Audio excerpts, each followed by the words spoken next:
Welcome to the Spearo Hangout, where we talk all things spearfishing, freediving and foraging. We're three guys from Devon in the UK who are excited to share some of the learnings from our spearfishing journey with you over the coming episodes. We bring in some special guests along the way to help spread some in-depth Spearo knowledge from some of the most experienced people in the scene. Hey lads, big one tonight. Yo. Yeah, man, I'm excited for this one. Let's just hope Anthony doesn't go too AWOL. What? Fuck you. No, this is going to be a really good podcast because they're Australian, so I'm allowed to swear because they use them as like commas and full stops. I can see where this is going. Yeah, this episode is not going to be PG-13. Yeah, if you got children, turn it off right now. No, well, I don't know whether Shrek's going to be beeping stuff out, but no, very excited. It's an honor considering, what are we on? Episode 22? Yep. And we're already on the Noob Spearo podcast. It's a very surreal moment, actually, for me, because when I first started spearfishing, taking it seriously, shall I say, I started listening to him, and yeah, it's been a big inspiration. So it's a really, very surreal experience, this is. Yeah, agreed. Another one of those spearfishing celebrities that you never thought you'd actually meet. Yeah, exactly that. Yeah, for sure. Shrek messaged me earlier on and he said, do you have to bring Rich and Ben? But I said, well, I should really. But just like... Someone's got to look after you, mate. Exactly. Yeah. Normally half cut, so... I can see you on the tonight. Always. But no, it'll be good to get him on. Yeah. Yeah, well, we thought we'd just drop the episode on here just so that our listeners that listen to us can experience it themselves. So let's get into it, shall we? I don't know whether we can do like a like one of those lottery voiceovers where it's like the Noob Spearo takeover. Taken over by the Spearo Hangout. I think you just did a pretty good job, to be honest. Well, let's. I said a second ago, let's get him on. No, we're going on him. Yeah, let's do it. Bang bang.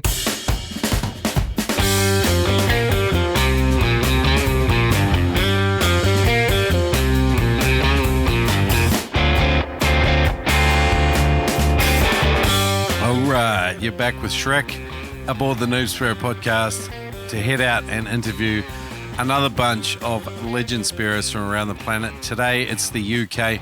Richard, Ben, and Anthony from the Spearo Hangout Podcast jump on with me, and these fellas, they're proper entertaining. Check out the Spearo Hangout on Instagram. Check them out on Spotify, wherever you listen to podcasts. Very, very cool dudes. This is kind of a quick summary on what the boys said. They said, we're super passionate about sustainability and growing spearfishing in the UK. All three of us have just been voted into the British Spearfishing Association. We're all about trying to implement new ideas and changes to help the sport grow and make sure it's represented in a good light. It's a relatively new mainstream sport in the UK, and we have a unique position where we can make a big impact. Hence the reason we started the Spearo Hangout Podcast. Alongside this, there are some epic British-made British spear fishing equipment companies rising up. We're super keen to work alongside these companies to produce some cool gear. Says, although the UK is surrounded by water, as a nation, our sea awareness is terrible. We've been tasked with the job of lobbying to try and create awareness around spearfishing and spearos and alpha flags to create a safer environment for all water users. So it's pretty cool. But these guys are entertaining as well. That's kind of the Cliff Notes, what they're about. But I tell you what, Anthony, Ben, and Rich are just really top blokes, very funny, and we have a blast in this chat. Before we get there, as usual, a couple of shout-outs. I just got back from my Stradbroke weekend spearfishing and freediving course. It was the very first one. I ran it with Kieran Limpus, our students, our crew for the weekend, if you like. These guys were cool. We had Jeff, Alex, Jaden, Linton, David, Rex, Scott, and Luke, and we had an absolute blast and learnt a hell of a lot. We had some dreamy conditions, up to 15 meters visibility at one point, but also down to sort of 3 meters and so we had some variation in there, but the topside conditions were magic. There were fish about. The boys got to learn a whole bunch of skills and safety and become pretty effective with a whole bunch of it. And Kieran and I, of course, it was our first course, so we were learning sort of on the go, and these guys were very much our crash test dummies, but they were so graceful and helpful. They looked after each other, and we cooked up some awesome feeds. We shot some good fish, and we had just had fun. And I think that's what these courses are going to be about. So if you are interested in doing one in the Brisbane area or even further north in Queensland, I'm definitely looking at doing that. I know a few people have said, hey, come over to my area of the world and do a collab course. I'm very much interested in that, and that's kind of where we're going to be heading. But if you're interested in that, email me, Shrek@noobspearo.com, and I'll chuck you on the list, and I'll send you out a video pretty much of the first course. In other news, guys, head up to noobspearo.com and leave me a voice message for the podcast. If you've had a scary situation where you learned something, if you've got a new bit of gear that you're just frothing over and you think it's a game changer, leave me a voice message. If you have some feedback or some ideas, or you want to get involved in the conversations that have happened on the podcast, leave me a voice message. I'll try and include it in an upcoming episode. And I love getting that engagement. And it's very much what guys are doing on the Noob Spearo community on Facebook and punching out on Instagram as well. Follow Noob Spearo there. And yeah, awesome. I love this community. We're doing awesome things. It gets better every year, and got such a great mix of people in there, like-minded legends, just sort of becoming part of the conversation. The 2023 Freshwater World Spearfishing Tournament is being hosted by the NFSA. It'll be held in Lake Powell in Page, Arizona from May 16th to 20th. Spearos and legends from all over the world are traveling to compete in the largest freshwater spearfishing tournament in one of the largest man-made lakes in the US. Event details are at freshwaterworlds.com. Come and join us at Lake Powell in 2023. Very cool comp. Jerry Guerra from Neptonics. Him and I have been chatting a wee bit. We're talking about what we're going to get up to in 2023. This guy, I had to give him some good feedback. He's just been working his butt off. I don't know if you guys have bought gear from Neptonics, but their email service and their feedback and their follow-up is just fantastic. Like I haven't found service like it, particularly with just chasing up an online order. I ordered something in Australia from the US, and I know the shipping rates are fairly prohibitive, but if you're a US-based Spearo, I reckon it's a no-brainer. Go to neptonics.com, use the code NOOB10 to save 10% off your order. But we've got some cool things coming up in this new year as well. It's great to be partnered with legend companies like that. Noobspearo.com, 99 Spearo recipes continues to fly out of there, as it does from every legend spearfishing retailer that is shopping it. James O says 99 Spearo recipes is a fantastic book. I brought one for myself and one for a mate, and he gave us 5 stars. Thanks, mate. Awesome review. I can always read good reviews. Let's get into today's interview. The Spearo Hangout Boys, UK spearfishing, and some great accents. Let's do it. I can't wait to get into today's episode, brought to you with proud partner adreno.com.au. The Noob Spearo Podcast has been partnering with adreno.com.au for more than 100 episodes, and these guys are awesome. They have huge spearfishing megastores all over the country. You can shop online or in store. Use the code NoobSpearo whenever you spend more than $200, and you will automatically save $20. That's right, use the code NoobSpearo online or in store when you spend more than $200 and save $20. I love these guys. I remember the first time I brought a spear gun at adreno.com.au down at the Wollongabba store, and Adreno have been a huge part of the excitement that I have about spearfishing. Check them out at adreno.com.au. Use the code NoobSpearo to save. Neptonics was founded in 1996, making trigger mechs in a barn in the Santa Cruz Mountains. Solid gear that works was their founding principle, and it still rings true today in every pull of a Neptonics trigger, in every snap of a Neptonics band, and in every whiz of a Neptonics spear gun reel, singing with the power of another big fish. Got a great deal. You can use the code NOOB10 to save 10% off anything and everything at neptonics.com. It's solid gear that works, equipment you can rely on. Save 10% off any order at neptonics.com when you use the code NOOB10. When you're starting to spearfish, there are a number of obstacles, and some of them are financial. Doing a freediving course is something that I've always recommended on this podcast. If you can do a freediving course with a Spearo, even better. But some of us can't even afford that.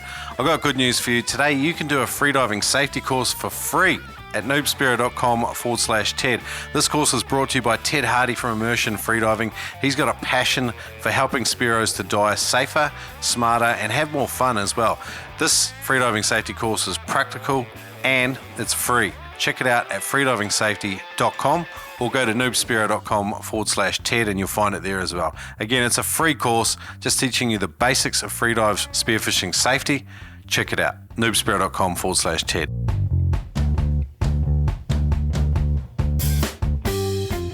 All right, guys, welcome to the Noob Spearo Podcast. I'm joined by three absolute characters today. It's the co-hosts, the hosts of the Spearo Hangout Podcast out of the UK. They're a cast of shapes. We've got a triangle, a circle, and a square. Ben Dunford, Richard Gomez, and Anthony Fraser. Welcome, fellas. Hey, buddy. Evening. Nice to see you. That was my best BBC. Thanks for the invite. That was my best was great. BBC voice. Sorry about that. No, it's perfect. Oh, You guys do accents? yeah, crikey, mate. That was brilliant. What about you, I Anthony? don't know how bad that was. What about you, Anthony? You Anthony's got an normally the accent? one that bangs out all the accents. Who does? Well, if you want my Australian accent, Yeah. it's can't. That's about it, really, isn't it? Well, way to start off a PG podcast. Thanks for that, Anthony. No. It's fine. We've got one of the beatboxes, so just beat me out. Oh, wow. Will you actually feature in the interview if we use that, though?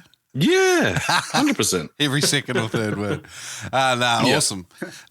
So you guys have been going since, did you start the podcast last year? I remember. Yeah, It we only feels like started a long time ago. beginning of July we started last year.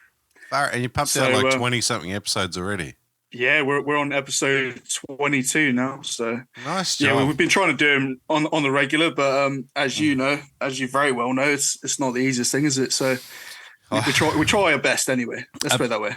a bit of behind the scenes here. Like I tend to organise an interview day when I have like an RDO from work or something, and I'll just batch out like 5 or 6 in a day if I can. And then Oh yeah. yeah, but you guys have had some absolute legends on your podcast. I'm looking forward to listening to the recent two. You had Joe Piquet, who I've been meaning to get on for a while. What's he like? He's brilliant. Is he exactly like he listen is to in the podcast. YouTube channel? Yeah, we always listen to the podcast like ourselves, like in the car or like going for a walk or whatever in the following week, because you can never like soak everything up in the interview. And that's why we started this podcast. It's all about us basically being selfish and grabbing as much information from the community as possible. And yeah, he's just pretty, such a knowledgeable guy. He's been doing it for 10 years and he just knows so much. Over that time, you pick up a hell of an amount of information, and he just, like you would say, Shrek, he froths on it, and he absolutely loves it. He's a frother. The Joe BK podcast, I listened to it because I wasn't present. I was working while they were recording, but Joe is a really, really down-to-earth, really nice bloke, but also the dirtiest devil. And I'll let Joe explain some of that, but yeah, Daniel Mann also during the podcast or after the recording gave us a few tidbits about Joe. So yeah, we're getting to know him more and more. The real Joe, far out. So we might have to tune into Spearo Hangout just to listen to that and get some dirt on Joe. That's bloody good. So you guys are all pretty heavy into the club scene over there in the UK. It seems like a mad rush. Like it's a huge growing sport there. And it seems kind of bizarre to some other people that are looking in because the water's often accused of being freezing or frigid at best. And then it's always filthier. It seems so. But I know that's not actually true. You guys have got some pretty cool spearing conditions over there. But I'd love to hear how all of you kind of got into it and why you've headed into the club route, why you started a podcast. Should we start? I guess, Richard, you might want to go first because you started first, didn't you? And it was also your idea for the podcast. Yeah, no worries. So I've been spraying about 5 years or so. And essentially, like, I approached Ben last year and I just said to him, listen, like, I've got this idea for a podcast, and thanks to you, Shrek, actually, for that inspiration, because you're the one who kicked it off for us. And I remember messaging you at the time saying, like, you're not going to get offended if we start one over this side, are you? I don't know if you remember that or not. No, I don't even remember. But yeah, no, really. And yeah, well, at the time you probably thought, oh, who the hell's this? But yeah, like, I remember a message you saying, like, listen, you're right if we just start our own little podcast over in the UK, because I feel personally that the UK has its own little sort of scene when it comes to diving compared to the rest of the world. Sometimes we got like some really just crappy conditions, which we're quite resilient against, and then other times we've got amazing conditions. I mean, it's just so like, yeah, it's very swings and roundabouts really for us. And it's something we adapt to quite easily. But I said to the lads, I was like, listen, let's get together. Let's do a podcast. I said to Ben, because Ben's actually the technical brains behind everything. And I approached him and said, listen, what can we do? Let's get something together. And at the time, we didn't have Anthony with us. And we wanted a third member. And like, whenever I explain Anthony to anyone, I can't just explain him as, that fat, bearded guy from the Hangover movie.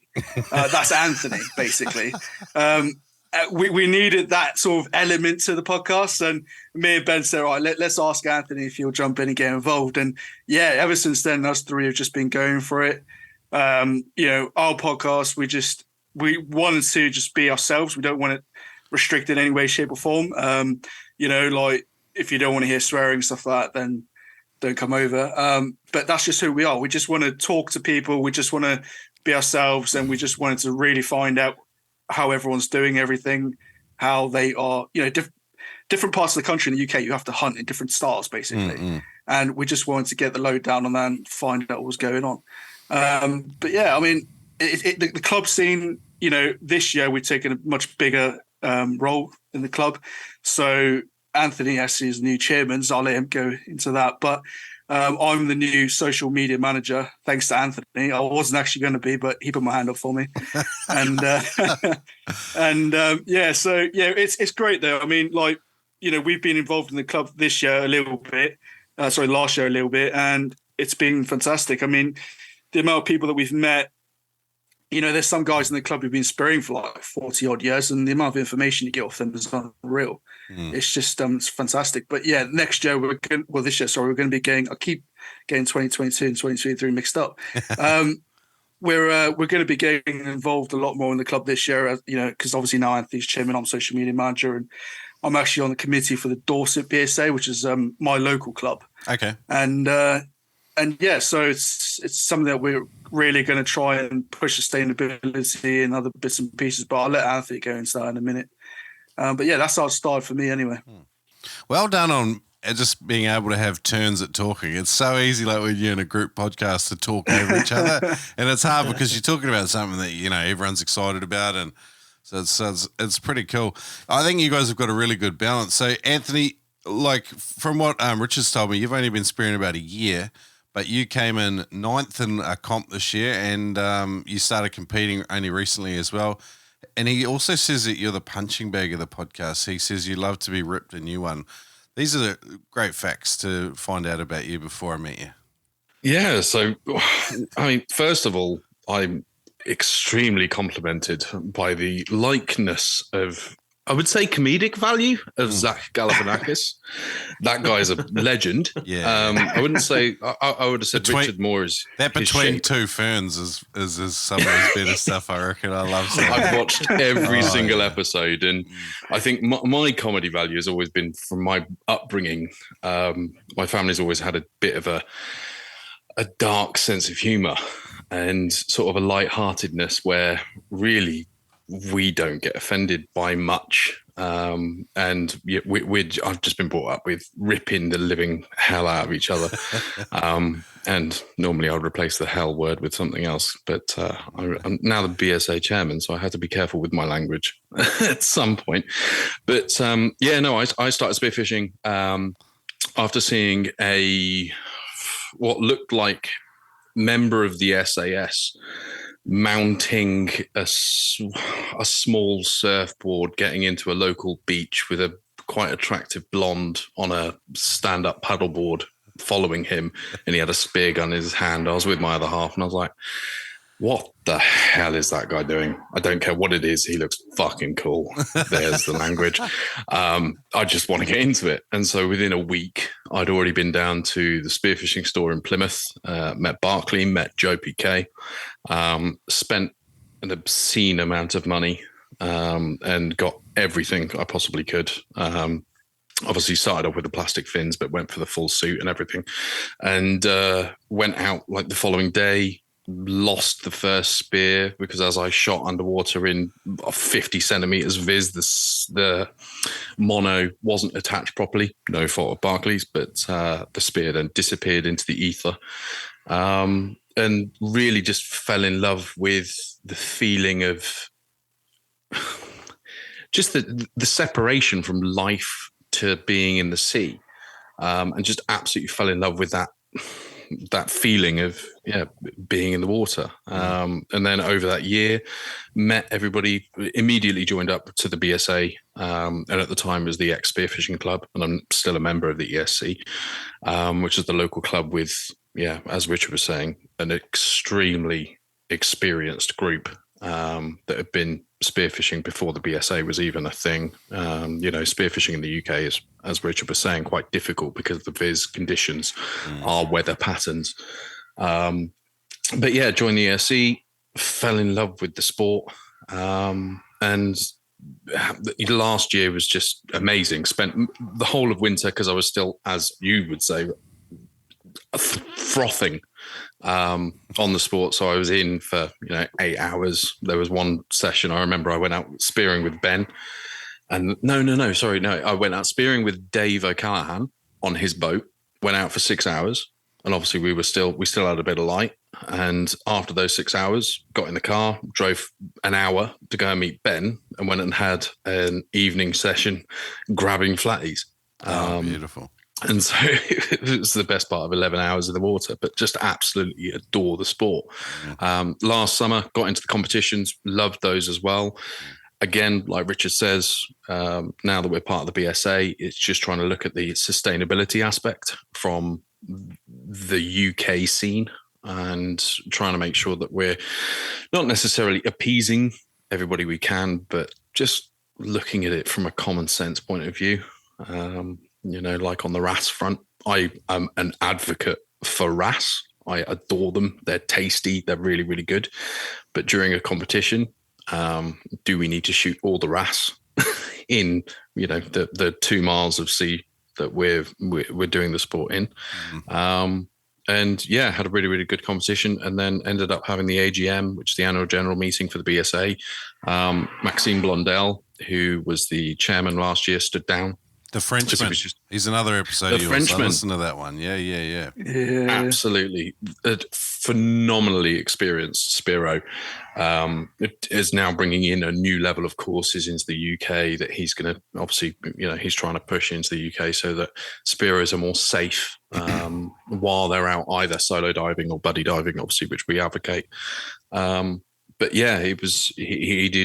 did what he could last year. And then this year it was a case of during that AGM, it went silent when they were voting for the chairman, and I found myself putting my hand up and then putting Richard's hand up and then putting Ben's hand up. I don't want to say I'm a bully, but you're a puppeteer. Sounds like you've just got strings attached to the boys' arms and you're just like volunteering them for everything. Love it.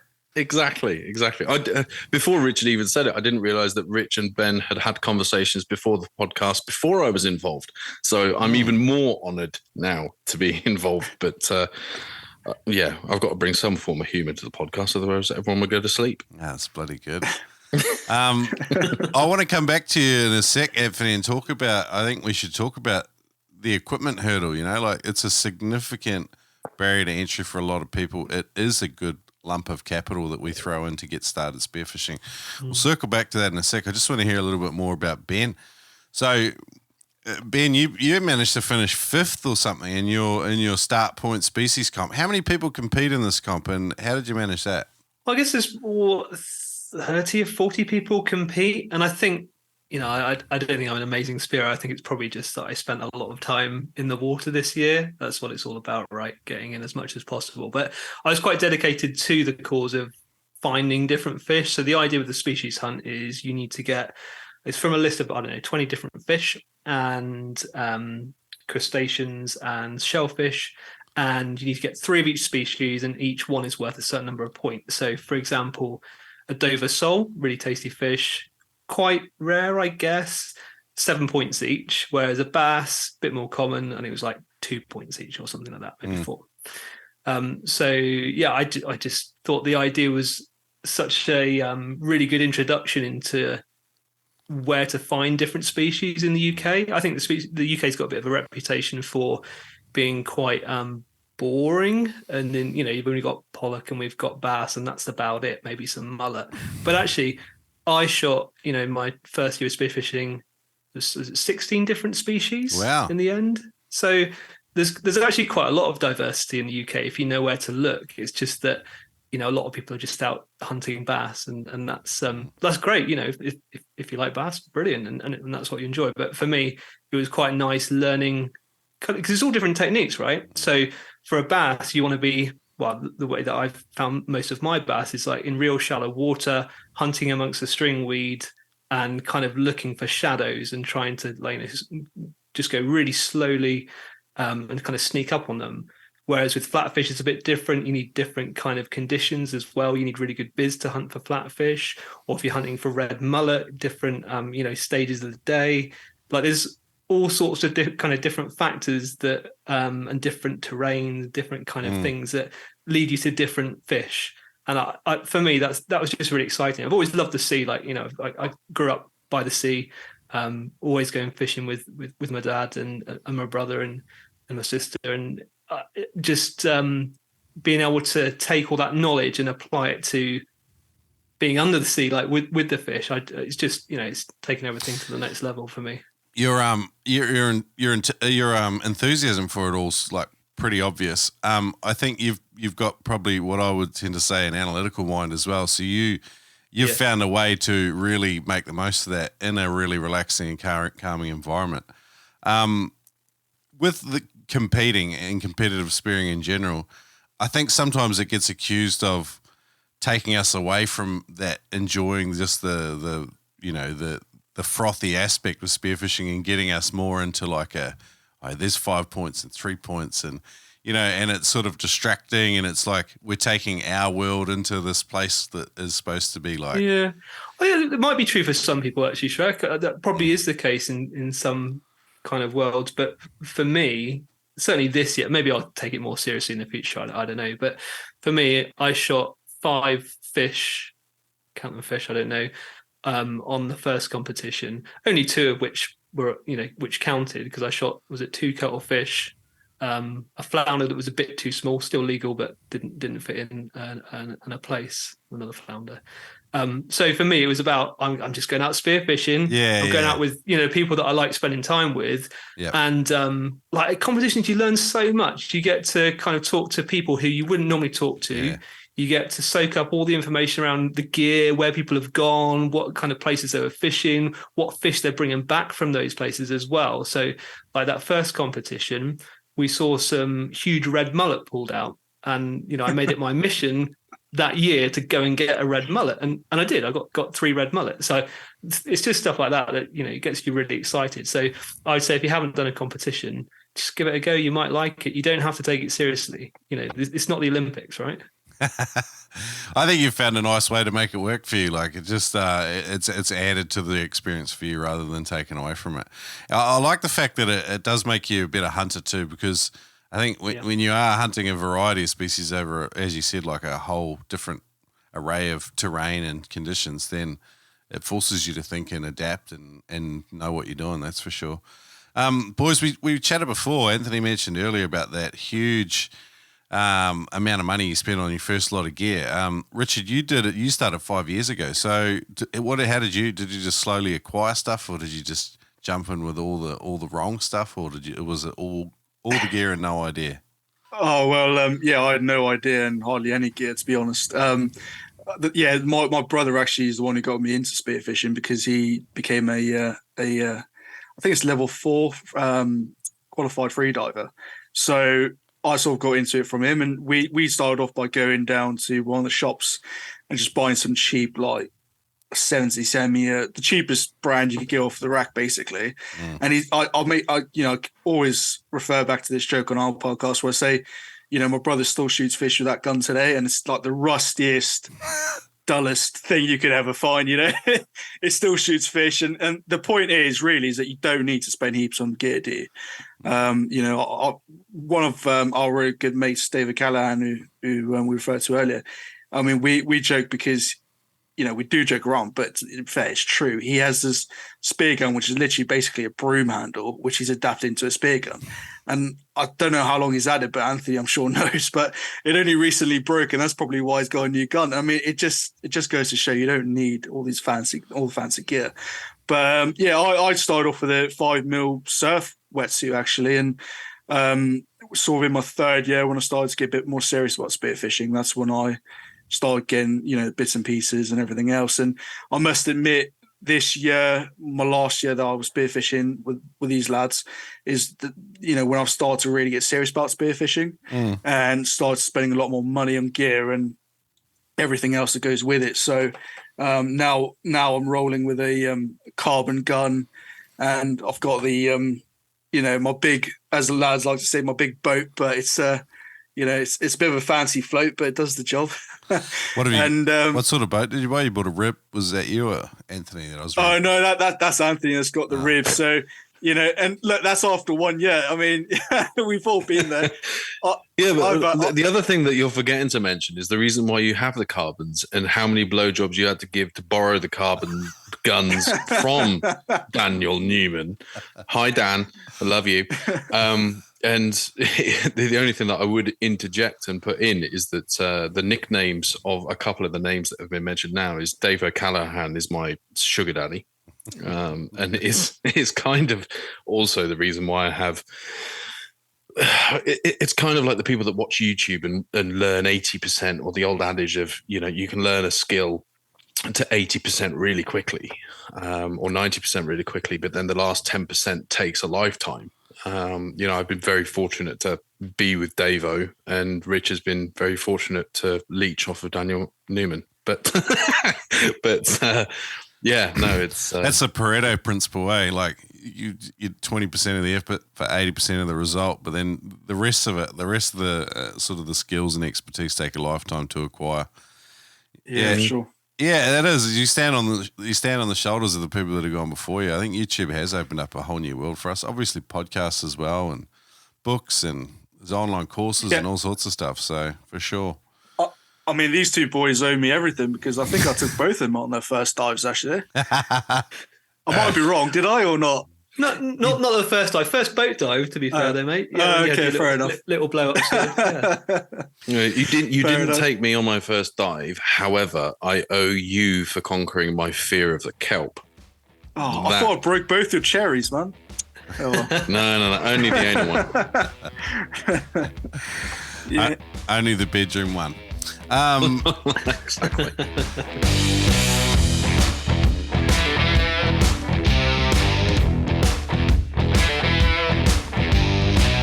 I just love a functional and simple spear gun that I can trust when I pull the trigger. Killshot Spear Guns utilize the finest of kiln-dried Burmese teak. Killshot Spear Guns also combine American-made parts and fine craftsmanship to bring you accurate, reliable, and simple spear guns that you can trust. Fish after fish. Get $30 off any Killshot Spear Gun at killshotspearguns.com. Yes and amen, Noober. That's $30 off American-made performance spear guns at killshotspearguns.com. I'm really sorry for this terrible accent. Brought to you by Ed Martin at killshotspearguns.com. Function first, pretty design second. Penetrator's dual-action water channeling rail provides more efficient action and similar fins by directing more water flow down the blade. This eliminates wobble, meaning that you get way more bang for your buck, for your energy buck. Visit penetratorfins.com. Use the code Noob Spearo to save $25 on every pair, on any pair. That's correct, my friend. Use the code Noob Spearo to save $25 on any set of penetrator blades at penetrator.com. In the world of freedive spearfishing, there's no magic breathing technique that's all of a sudden going to get you down and shoot massive fish at depth and holding big bottom times, but there is a way to do it safer and smarter, take down more fuel to maximize the time that you have there. Learn at noobspearo.com/TED with Ted Hardy from Immersion Freediving. If you take down more fuel, you can stay for longer. Learning to take a bigger breath is not such a big deal.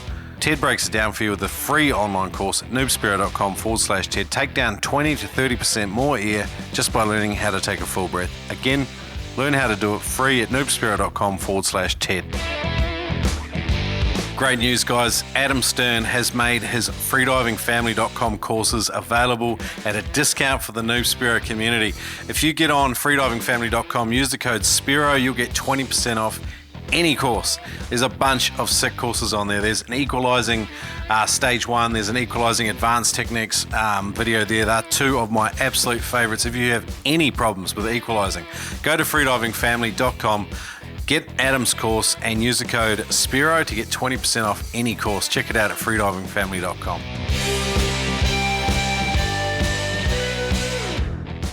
I'm looking at some stuff on your Spearo Hangout Instagram here.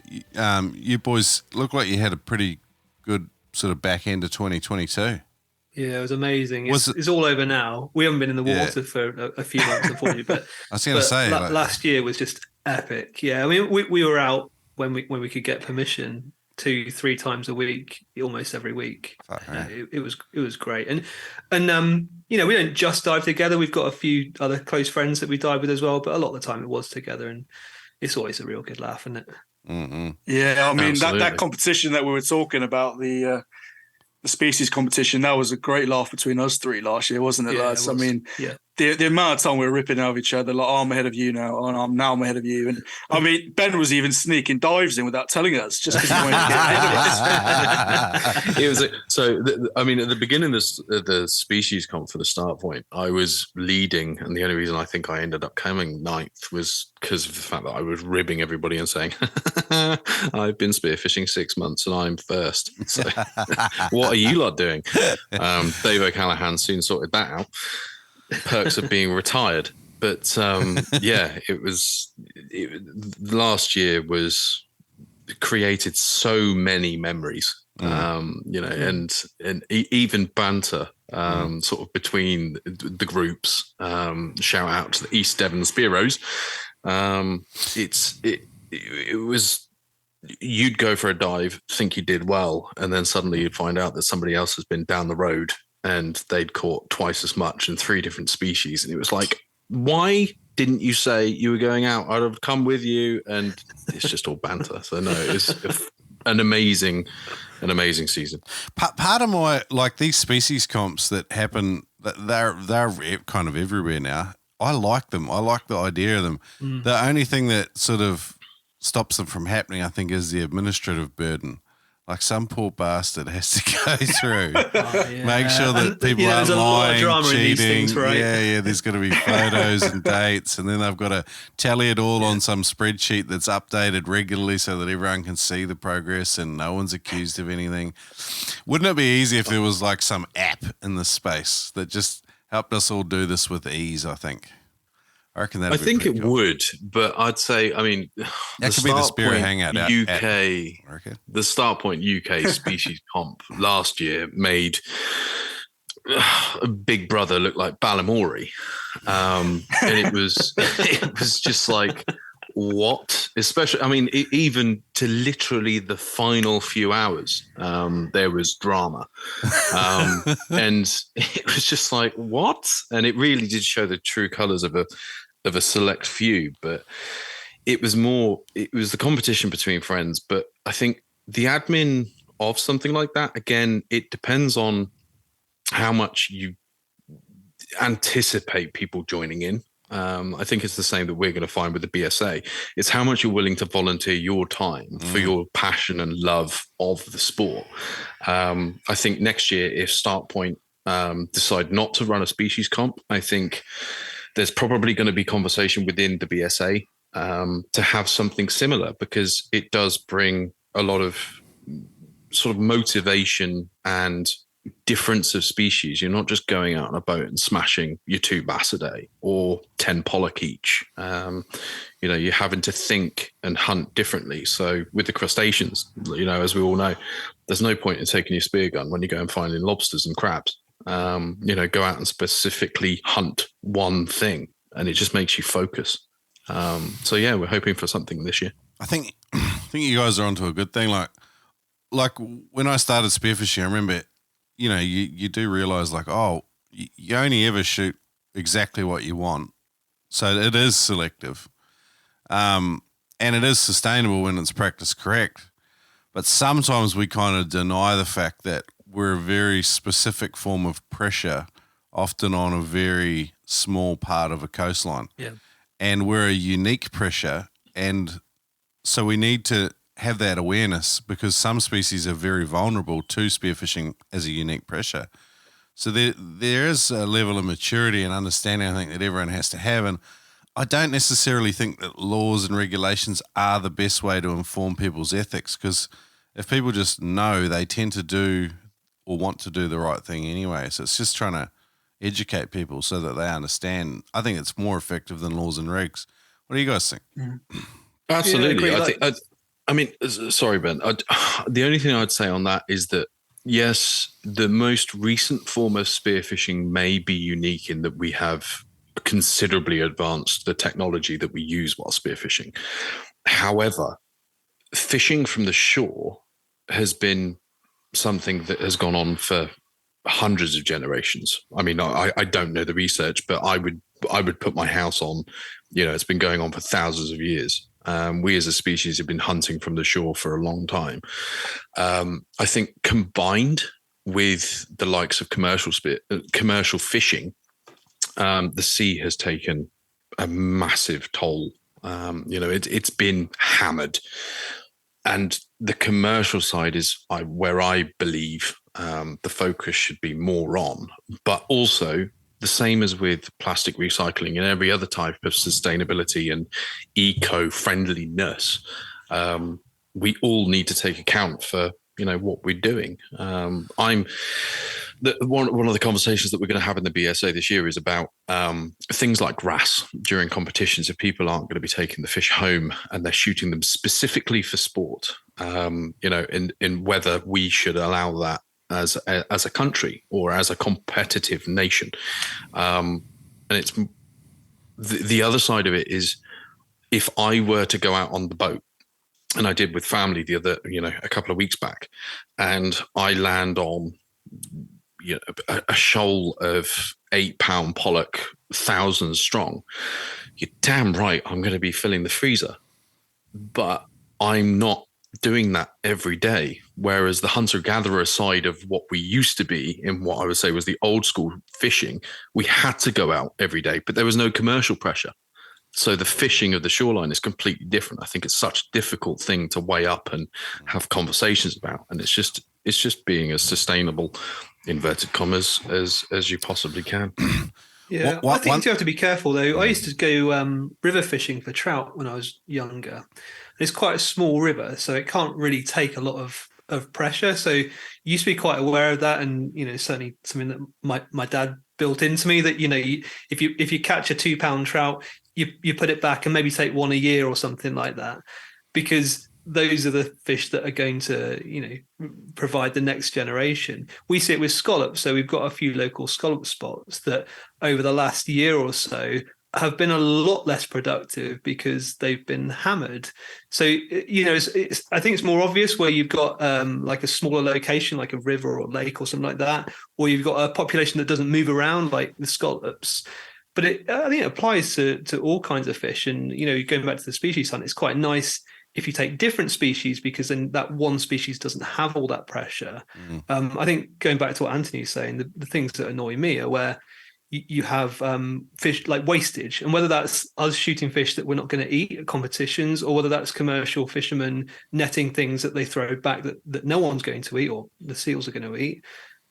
Those are the things that annoy me most. But we do have to be careful. You're right, Shrek. I'll be honest. I think every type of fisher often looks over their shoulder and blames the other type of fisher. Like, and I'm not saying you guys are doing this, but like sometimes commercial fishing has these terrible practices built in due to people trying to regulate them, and then it creates issues like bycatch. Like we're trying to fish for this species, but we catch all these other species, and then we're not allowed to have them because they're not size. And so it's not actually sometimes the fisher person's fault. It's just the nature of the system and stuff. I tend to agree with you guys. Like, there's definitely issues in every form of fishing, but I tend not to want to do the work of the eco-terrorists for them. Like, there's enough shows like Seaspiracy trying to ruin every person's enjoyment of fishing for me to not want to help them. I tend to want to just look after my own backyard and worry about spearfishing because that's what I do. I think if every person takes a serious look at what they're doing and tries to contribute to it. Like I've seen like in the British spearfishing and excuse me, this is just my observation as someone sitting in an armchair thousands of kilometers away. I have seen a lot of hate for commercial fishing in the UK. I know there are some practices in there that give you guys the shits, like scallop dredging, like the Icelandic super trawler a while ago, and there was so much animosity towards it on the British page. Why is it you guys have such a strong dislike for commercial fishing? Because down here in Australia and New Zealand, we tend to know a lot of the commercial fishers, or we sort of see ourselves as like distinct groups of fishers, but we're kind of all together because there's this other side of it. These greenies that want to stop us all from any form of fishing. Like I see people with that, what's that stupid Sea Shepherd sticker on their car. Like I've even seen Spearos support Sea Shepherd. Written into their values is they are anti all forms of fishing, even spearfishing. So like sometimes this is kind of, I'm just speaking here, but this is kind of what I feel strongly about. I think with the UK, and again, although I've been part of the fishing culture, since I can remember, so since I was probably a sperm, I have no idea how I was conceived. May have been on a rock. You won a race. But, exactly, I was dragged. But with commercial fishing in the UK, I think first of all, a lot of the waters in the UK are fished not only by our own fishermen commercially, but also by other European countries. So you would have industrial fishing vessels, be it trawlers or netters, that are freezer ships that would come in and take out hundreds and I probably would bet to say thousands of tons per day of fish from the waters that surround the UK. And you would also then get the, I don't want to say conspiracy, but the politics behind that is buffered by the commercial sector of fishing throwing money at the legislation. So in the UK, you've got your, I don't want to say grassroots, but I'm going to call it grassroots fishing, which is your spear fishing, your rod and line, and your weekender that takes out a boat. And then you have these massive trawlers that come in and just wipe out absolutely everything. There are local trawlers and local commercial fishermen that really do and are in touch with local communities. So there's a couple local to us in Brixham that one of the commercial boats, he'll go out, his catch is only sold on the dock in Brixham when he comes back in.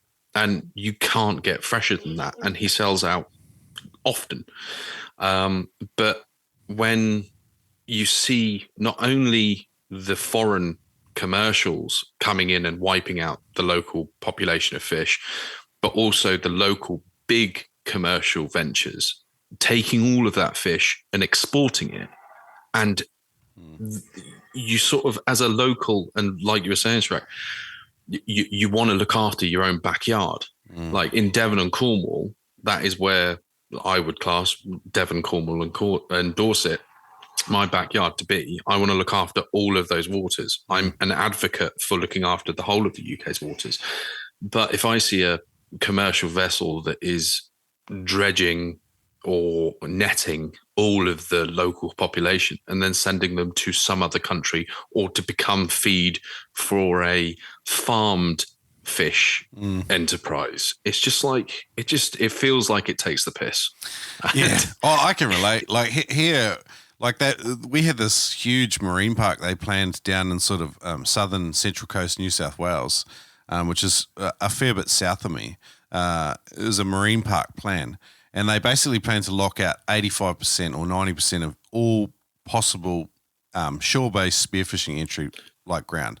So then was that on Netflix? No, this was just I did a podcast with a bunch of these guys, but this was a bit of legislation that they try to push through. And then everyone got involved in fighting it. But the more you think about it, the more you go, well, 85% of our seafood is exported, so you can't even buy our own local stuff here. And that's not due to cost pressures. It's just the way that the commercial fishing sector is set up. And then we're going to lock out grassroots fishers. Like I identify with what you said, like just mum and dad taking their kids down from the rocks fishing, and then some of us eventually get silly enough to jump in with a pair of fins and try and shoot stuff. But, arguably that's more effective form of conservation and teaching people about the environment than any other show you could watch or something like that. Getting in there and getting amongst it and learning about your local environment. Like Ben was talking about trout fishing, in a small microcosm like a river system.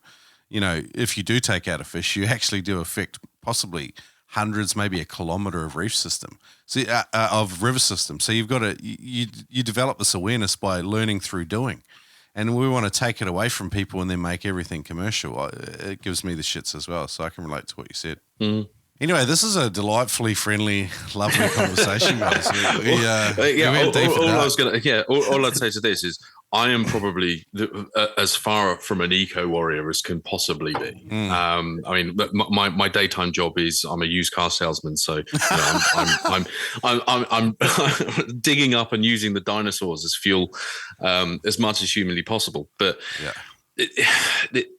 with fishing, it just seems to me, I went to Sainsbury's, which is, you probably heard of it over there, but is a local supermarket akin to Tesco's or Waitrose or any other of the big supermarket chains.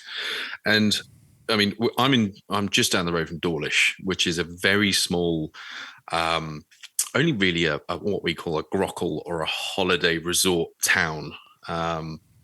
And there really isn't any fishing, but it's a beautiful seaside and there's a lot of fish in that sea. Go into Sainsbury's and the only fish that I see on the shelves are farmed bass from Vietnam, bassa from Turkey, and other fish and prawns and stuff that it just doesn't make sense when I'm, from legislation, not allowed to sell scallops. I'm not allowed to sell any spear caught fish. And again, it just doesn't, as I say, I'm not an eco warrior, but I'm not stupid. The legislation that has been put in is stupid and is been put in by people that haven't got a fucking clue. And it's, it shocks me every now and then. As I say, stood in Sainsbury's. I haven't bought fish since I started spearfishing because I love fish. But again, that's part of the sustainability aspect. I'm only going to eat fish that I've caught. But when you stood there and you're thinking, I don't know what waters that fish has come out of. It's come from Thailand, Vietnam, or wherever. The question is, why is all of the fish that is caught in the countries that like fishing, Australia, UK, every other part of the world, why are they all exported? And where the hell are they exported to and what for? Yeah. Because like you say, your fish in Oz, one of the biggest things is export. Where are they going? And what are they going for? Yeah, this is it. And we have strictly managed fisheries, but we're quite happy to take out fish from these third world countries that have no or very little management practice. Yeah.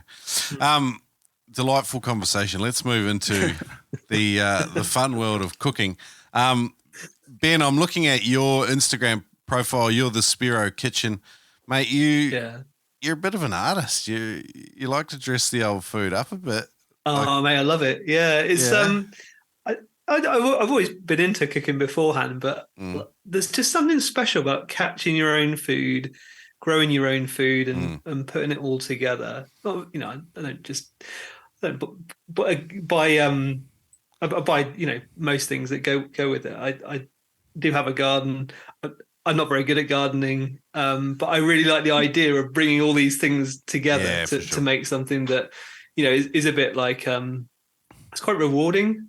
And there's a sense of achievement there where you put something in front of your kids and you can say, oh, daddy caught that, or daddy grew that, and stuff like that. And plus food, when it looks nice, it just tastes nicer as well, doesn't it? There's something in that. Oh, I don't know.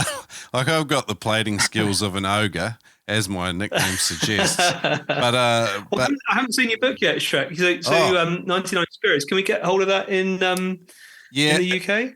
I don't have a shop in the UK stocking them yet. I do need to get them over. I have seen a number of books there, but like sometimes I'm spending like $100 shipping just to get a package to the UK. So I'll have to discuss after this where I will create a shop and stock them for you. I was thinking about sending you boys for some prizes for your podcast and a couple of copies for you guys as well, though. But we'll get onto that after the show. Yeah, but as I said, plating skills of an ogre, it's not something I'm good about. What I like doing, though, is just getting the kids involved with any sort of cooking. Like, I just do do you guys do the salt and vinegar chippy crumb over there? Have you tried that? No. So like panko crumb? Or? Yeah, but you just have your egg mix, flour, plain flour, and then you just get a bag of salt and vinegar chippies and you just break them up in the bag into a really fine crumb. Then tip them out, and then you just do your egg, flour, a flour, egg, and then your salt and vinegar chippy crumb, and then just shallow fry them. And, to translate for everybody here, what's a chippy? I think Shrek's talking about crisps. It's a potato chip. Oh, crisp. A potato crisp. A potato crisp. I'm like salt and vinegar chippies. Yeah. I don't know what. Everyone calls them something different. Yeah. I forget you guys call them crisps. I don't know what they call them in America either, but aren't these cultural little terms? No, in America they're chips. Well, that's chips here as well. Yeah, we have chips here too. Well, crisps. We're crisps. Yeah, use the crisps, man. Yeah. Walkers. But like the kids love it because like you chop your fillets up like pretty fine into sort of like long chicken nuggets almost, like sort of similar size, and then they get involved, and shallow frying takes like 90 seconds, 2.5 minutes depending on how you've cut them, and then everyone has them in wraps, and they just love being part of the experience, and it's really easy and yum. Smother it in some tartare sauce, or tartar as Americans call it. What do you guys call it there? Do you have tartar? Tartar. Tartar. No, is it tartar or is that steak tartar? I thought you said tartar when someone was going tartar sauce. Tartar. The Queen's going by. Oh no, she's not. Talking about food though, that's inappropriate. My one enjoyment with food is actually converting a lot of family members to like eating different fish that people in the UK just wouldn't eat. I mean, I don't know about you boys, but like a lot of my family's never ever eaten a mullet, for example. And that's the one thing. Like we last year we went on holiday down to Cornwall and like caught a few mullet, and did similar to what you just said, Shrek. Just crumbed it up and shallow fried it, and they absolutely loved it. They didn't know what they were eating, but they loved it. And then afterwards, I was like, "Yeah, you just eating a mullet," and straight away they're thinking, "What, the ones that live in the harbour?" But yeah, it's awesome, like converting people to try stuff they haven't ever tried, and just the way that Ben dishes everything up, you wouldn't even know what's going on anyway. It just looks amazing. With that, with mullet, like they are a sort of dirty bottom fish. And there is a stigma there, and like I don't know why it is. Like they're an oily fish. So you guys like shallow frying them with panko crumb. How else do you do them? I had I smoked yesterday actually. Oh, did you? I froze one up over the summer because I just had too many mullet and I didn't know what to do with it. And bloody delicious. Just some panko breadcrumbs on a bed of tomato and courgette and aubergine, bit of pepper, bit of olive oil. Just delicious. Stick it in the oven for 25 minutes and you just can't go wrong, really. Yeah, nice. One of the stories that Paul Maxwell, who's a South African friend of ours, I think he's on the committee for the London International Club, has for mullet, and he's still got this sort of sour taste in his mouth about it. And it was something, they were in a harbour catching mullet, and they were diving from a boat, and they caught a mullet, gutted it. But as they were gutting it, obviously mullet are a bottom feeder, or what we call a poo feeder, and they gutted it, and out from the guts came half a bog roll and a load of human poo. Since then, whenever I go on a boat, Paul's like, "We're not shooting any fucking mullet. I'm not having that poo fish." Me and Rich were out on we did a little camping trip, didn't we, Rich? And you remember I shot that mullet, and I tell you what, that stank, that mullet. So I think they're all different. There's a bit of variety there. That mullet, I swear, like most mullet, when you cut all the red flesh off, because that's the bit that tastes a little bit funky. Yep. Blood. And most of them are fairly like white underneath. You know, it's not nice white firm fish.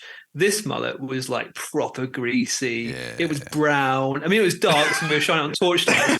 Like, you could feel it. Like it had like this layer of grease on it. I don't know. I dread to think what they didn't taste very nice. Everyone says to me, wraps anyway. Everyone says there's no such thing as a shit fish. I go, nah, there are.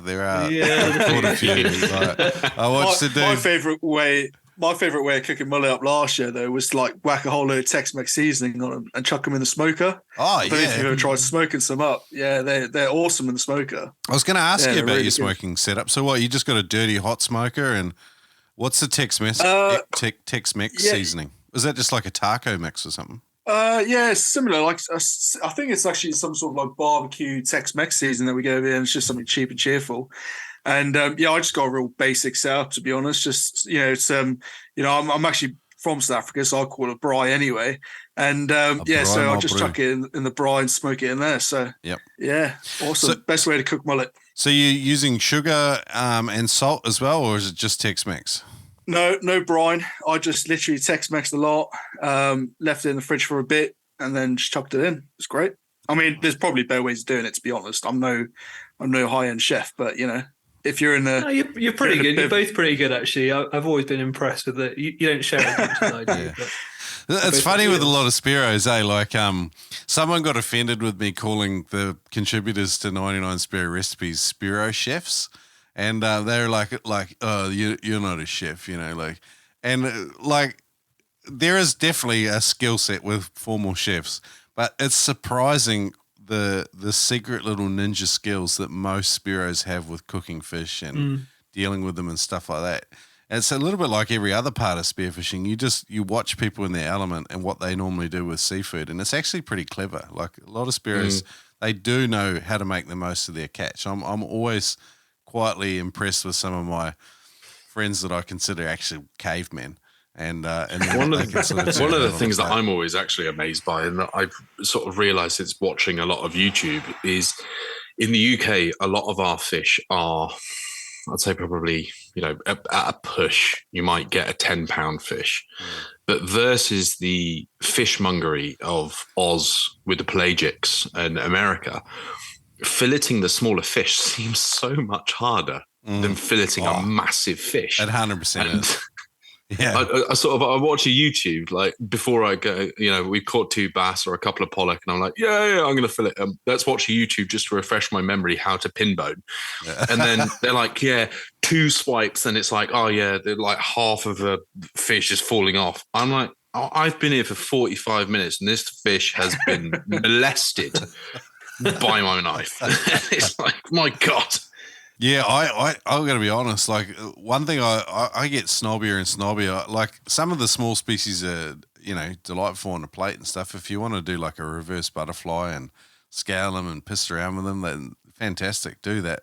I tend to just want to shoot everything over like 3 or 4 pound, just so like I got options with it, But yeah, everyone's sort of different. I like the UK fishery. It seems like you guys get some big sort of congregations of, like, particularly pollock and bass and stuff. Are they spawning aggregations, or are they always Is it just like a seasonal not so much behavior? when we're shooting them. We do a lot of diving from the shore, and those fish tend to congregate usually around the winter months for spawning. And well, we haven't been diving for 3 months, so you get the idea. But yeah, generally speaking, they're showing up to hunt and to kind of prepare themselves for that spawning over the summer months. It's the same with like flatfish and stuff like that. They'll be quite thin early on in the season. They'll get thicker and thicker and thicker, and then they'll go deep and spawn and do their thing and be back next year, hopefully. But yeah, I think, there's I guess a bit of a stigma in terms of, shooting fish that are spawning. And, we've got to bear these things in mind when we're shooting fish. If it's a big aggregation of fish and we're going to net the whole lot or go and obliterate it, then that's not going to be a very productive thing in the next year. But 9 times out of 10 we're not shooting the spawning species. I was going to say, during my first year, I wouldn't have said that any of the fish that I've shot were anything other than hunting themselves. Like the bass and the pollock that I've shot and the other species, the flatfish, they're just before dusk and they're starting to hunt the crabs and they're fattening up. I wouldn't have ever said that we were hunting fish at the spawning. This probably tends to be my sort of skewed YouTube perspective. So like when I'm looking at UK spearfishing, I'm watching a handful of videos a year. So quite often it'll be like the most watched Joe PK one, and he is in a big aggregation in clean water or something, like something like that. So that's probably what's given me a little bit of a skewed perspective. Yeah, and a lot of the time that's not necessarily from the shore, which is where we've done most of our diving, at least this year. That's like offshore pinnacles where they all congregate to do their thing. Kill fish with precision and power, sending shafts from a stable platform with Killshot spear guns. Made in the Florida Keys by Ed Martin, you're buying American-made, dependable spear guns. Get $30 off any Killshot spear gun at killshotspearguns.com. Yes and amen, Noober. That's $30 off American-made performance spear guns at killshotspearguns.com. It says if they're in the shop or on the phone, they can cash in by saying, "Crikey, mate," or the Noob Spearo Podcast sent me. Check them out at killshotspearguns.com, based in the Florida Keys. This podcast is brought to you by aqualite.com.au. This is the best solution, bar none, for staying hydrated in the ocean. If you're a Spearo, it's an absolute no-brainer. It's a game changer. If you're doing extended trips and the cramp starts to set in and the old body's telling you, hey, that's enough, just get hydrated and it will save you a whole heap of woe. It's a groundbreaking product that can help you to stay hydrated. It's got low sugar, it's less acidic than other options on the market, it's rapid absorption, help you to maintain performance. Dehydration of just 1 to 2% can affect your mental and physical performance by up to 6 or 7%. And as when you're spearfishing, you can tell when dehydration is starting to affect you because your equalization goes out the window.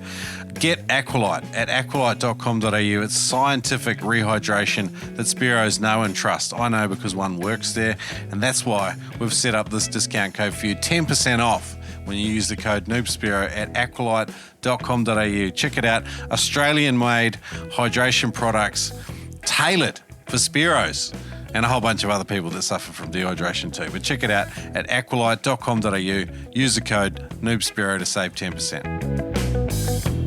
Got a sweet deal for you today, guys. Go to freedivingfamily.com and learn from Adam Stern and a select team of experts on different disciplines. There's Frenzel, Advanced Frenzel and Hands-Free Equalization, Mouthful, Deep Frenzel Equalization, Bifitting Essentials. These are courses that will give you the 1% that will allow you to improve. Use the code SPEARO to get 20% off any course at freedivingfamily.com. Again, that's the code SPEARO to get 20% off at freedivingfamily.com. Thanks, Adam and team. Love it.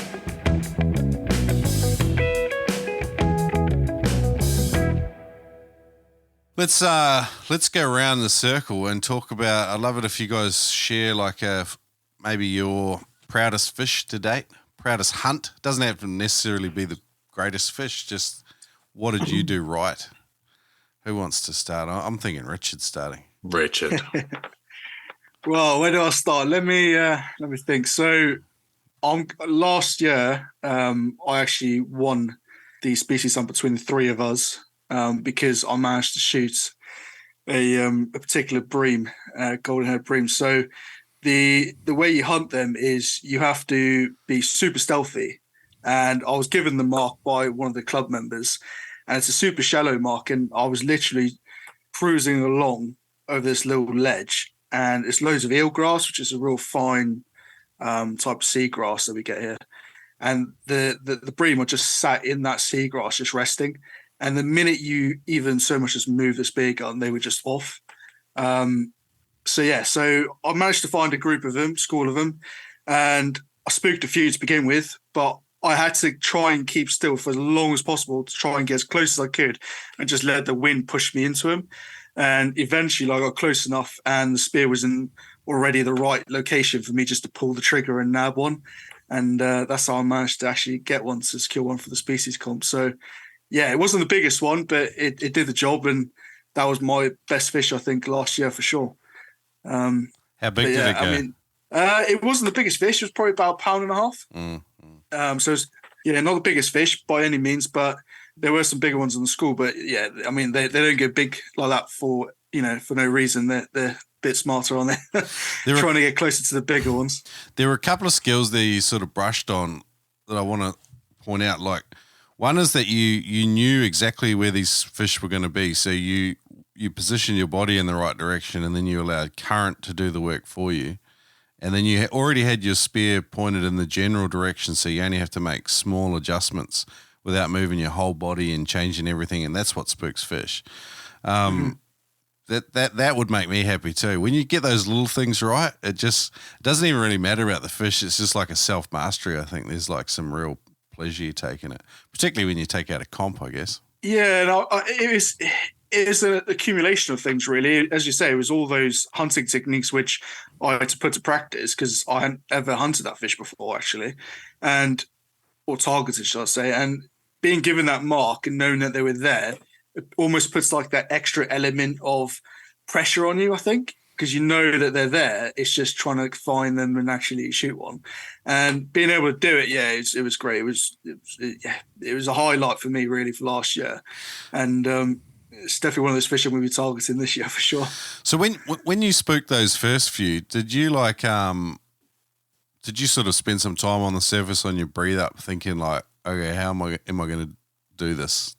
Was there like a visual? It wasn't even, I didn't even need a breathe up because I was literally in about 4 foot of water. Okay. I mean, I was like super shallow. And when I spooked the first big one, I just thought, right, don't, just try and relax even more than I already was.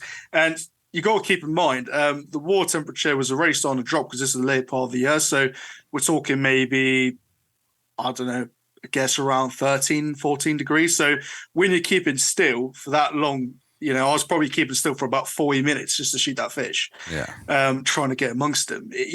I'm already shivering. I'm cold. I'm just feeling miserable already. But it's just the element of the hunt that keeps you going. And I spooked the first one, and I just made sure that the spear gun was sort of tucked in, but points in the right direction. And as soon as a fish came in front of it, I knew I could just pull the trigger because I knew from the first fish that if I moved an inch, they were just going to shoot off. You're a bigger unit too. So when you cool down, because like with me, I'm a big unit as well. So like when I get cold, I tend to it takes me quite a while to warm up. But then sometimes like if I'm warm, I'll stay warm for quite a while as well. So it's like I'll have a slower sort of temperature cycle compared to some of my more easily wind affected friends. Put it that way. I wish I could say that, Shrek, to be honest. But as the lads will say, I tend to take double the lube with me than they do because trying to get into the wetsuit sometimes is a bit of an achievement. But they get tight. They just keep constricting. The suits get smaller as you get older, I find. Yeah, my wetsuit's actually got a few holes in it now as well from being overstretched. But that doesn't help either, really. I mean, I think my wetsuit's made of like 90% black witch by now. For anyone wondering what that is, this wetsuit glue. And I mean, I find I get quite cold anyway in the water. I mean, I'm in 5 mil in the winter. These lads use 7 mil sometimes, but I'm in a 5 mil all year round, and I just do what I can really with it. To be honest. But you say 5 mil.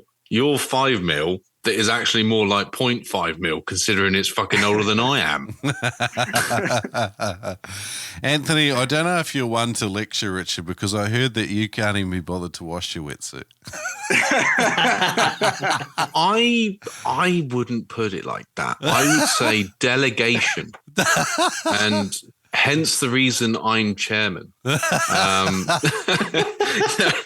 No, I think, in all honesty, I think my missus, Rachel, bless her heart, is just fed up of the fact that I come home and get my pissy wetsuit off because I have no, oh my God, my head's gone blank. Set. Oh, yeah. And I throw it on the floor of the shower because I'm showered, and then I take sort of an hour after to chill out, grab a drink, grab some munch, and chill out after a long day. And by the time that I get back, she's been pleasant enough to have mint washed it and hung it over the shower door. But it's now coming a case where if she doesn't do it, she'll get told off. So I feel so sorry for her. Oh, me too. You might be like that other bloke, though. I had this guy join the Noob Spearo community on Facebook the other day, and there's these 3 questions that I get people to answer before I let them in, because that way I know that they actually want to be in the group and they're a real Spearo and they're not just going to try and sell shit to people. Anyway, not a robot. Exactly. The first question I ask is like, what's your greatest struggle spearfishing? And this bloke wrote, finding a large enough percent. I was like, what a wanker. You're in. And then just let him straight in there. He didn't even have to answer the other questions. Good on him. Bless him. We were talking about hunting, though, Anthony, or a species you're real proud of in the last little while. What's a species that sort of stands out in your memory? Or a fish that you hunted? There's a few. I was thinking about it while Richard was talking, and the one that actually stands out is more about the people than necessarily the fish, and sort of my own personal experience. So it was one that a dive that Ben came on with me and Paul Maxwell, and we went down quite away from here. We took our bus on its first ever test drive before we did the Scotland trip, and went down. It was me, Paul, and Ben. Got to the place, got in, absolutely gorgeous waters. I mean, we had 5 meter viz, 5 to 7 meter viz probably. Yeah. Stunning beach. Got in, and within 25 meters ashore, within 10 minutes, I'd already caught down near my PB bass. And it was probably 6 or 7 pounds, maybe 5. I'm a big man, so I always overcompensate. And so I put it on the stringer, and I was then pumped for the rest of the day. I was like, I ain't getting out until I've got 2 bass and 30 pollock and a load of other fish. And within sort of like another half an hour, we changed direction. The tide was just moving. Ben and Paul were moving over. And at one point, I noticed Paul sort of was bumping into my bow shack float. And I was like, oh, okay, sorry, I'm in his way, so I'll move. Half an hour down the road, I caught another bass. And so I turned around and went to go to my float, went to put the smaller bass on my float, and there was no other giant bass. And so I'm going, what the fuck? Like, I'm looking around going, is there seals? Is there something has taken the bass off of my stringer? So like what that? So I'm then thinking, well, this way the stringer was hung was as though it had fallen off.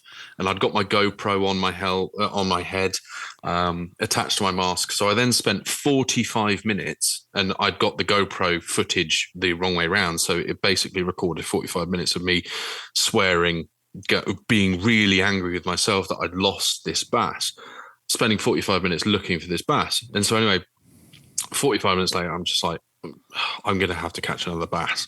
And the footage that I've got of me diving down, I did a really good breath hold, and I hit the bottom, got right into the kelp just before a big, I would say a bommy, but a rock outcrop with a load of kelp on the top. And I was not coming up until I'd caught another bass. And so I did a couple of grunts. I saw 5 or 6 decent sized bass go past, and I grunted again, and I sat there and I was getting to the end of my breath hold. And this was probably at about a minute and 15, minute and 20, and this bass came cruising in. I shot the bass, got up to the surface and I was like, thank fuck for that. Like, my God, like I can rest easy. Go back to my float. There's 2 bass on my float. And I'm like, what? I'm now on 3 bass. What's going on? Paul had been fun and taken the bass, my first bass, from my float and was carrying it around for half an hour. And so it was like, I then caught up with catching my 2 bass. And by that time, Paul had then gone back to my float while I was underneath, put the bass back on my float, I'd come to the surface and seen the other 2 bass.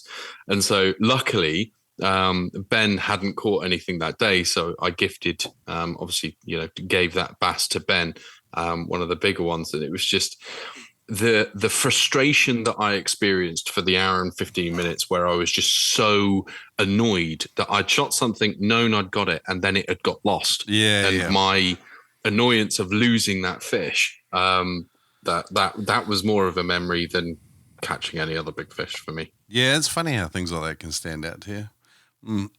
You mentioned a French dive brand that sounds like a friend of mine's past poo experience.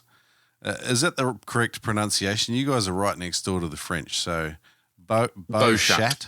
Yeah, Beauchat, Beuchat. Is that really how you say it? Because I look in the shop and how would you say it? Beauchat. I don't know. I would say that's the English pronunciation. That's trying too hard. Okay. I would say Beauchat. Okay. Ben, Rich. So our friends, I'm with you, man. Yeah. A friend's past poo event. That's how I always remember the brand. Yeah. If somebody calls it Beauchat, they were brought up in Chelsea in London. But you, even over here, like everyone battles with it. There's a few brand names that are the same. Like it's funny watching Spearos try to pronounce stuff. It's great. The Greeks have got a few interesting brands that everyone butchers too, I think. Ben. Like what?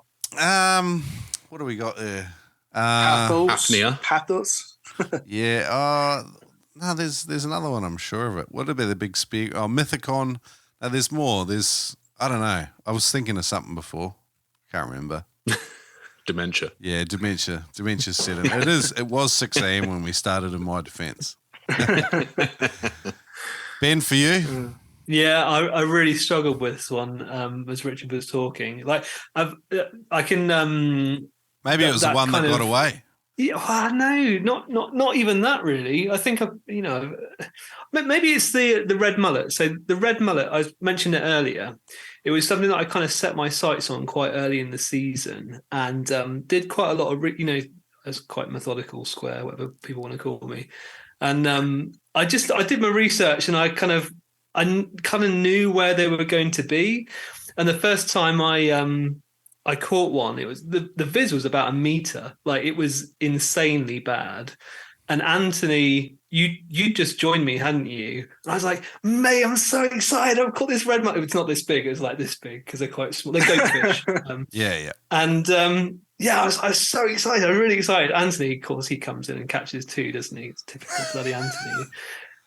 But I just remember that moment thinking... Can I just interject? Were disallowed from the start point competition because they were undersized. #drama. They were definitely borderline. Mine was definitely bigger.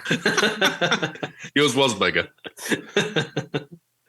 But yeah, I just remember that sense of achievement because I know I'd done my research. I was been looking for them.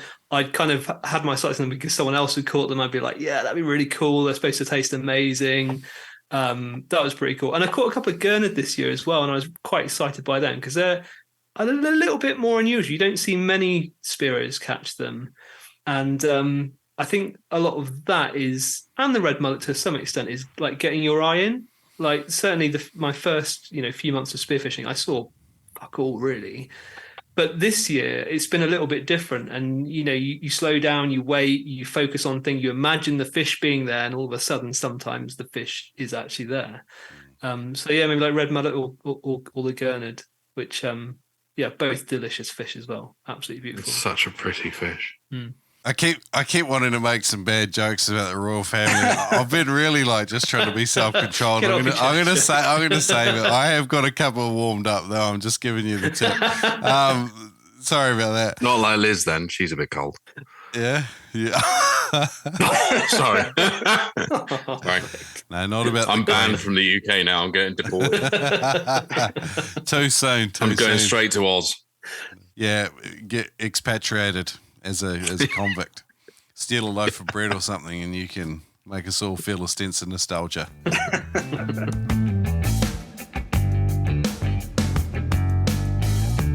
Have you got issues with your EQ game? Let's just do a quick little exercise. Put one hand on your chest and do an equalize. Just do it right now. Did your chest move when you equalized? If it did, bad news, friend. You are using Valsalva. You need to go to Ted Hardy's Roadmap to Frenzel course and learn how to frenzel. Now, quite often, if you've come from a scuba background, you will be using Valsalva. This is what you're taught. And when you've got a tank on your back, it's pretty effective. But when you are head down, bum up in the world of freedive spearfishing, you need to learn frenzel technique. It will get you down and past 30 foot and equalizing with ease. To learn this frenzel technique, go to noobspearo.com/TED. Check out the Roadmap to Frenzel class. He will get you frenzel equalizing within a matter of days. Check it out. It's a simple, easy to follow course. noobspearo.com/TED. Jeremy Gamble from Spearing Magazine, the world's greatest spearfishing publication, says, anytime I hear anyone complaining about the ears, I always say the same thing. Talk to Ted.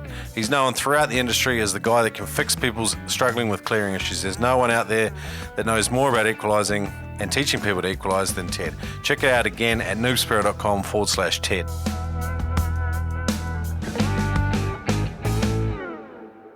Tough situations, guys. Scary stuff. What are kind of like in UK waters where you guys are doing a lot of shore-based stuff, or even with your boat diving? What are the kind of the three biggest risks?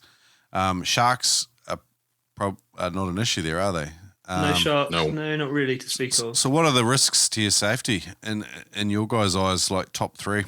Well, generally, I tend to try and stay away from Anthony because he seems to be the biggest risk when we're diving together, as Ben will attest to me. Grog bog, I reckon. But yeah, no. Very nice. I mean, to be honest, we've been really lucky, or well prepared. I don't really know which one to use, but we haven't really had that many scares, really, to be honest.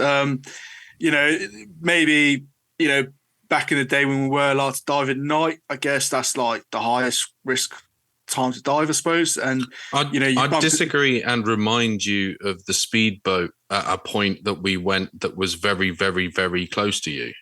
Oh, well, yeah, besides boats trying to run you over because no one in the UK understands any flag. They don't understand what the flag means, a dive flag. Because in the UK, you don't need a boat license.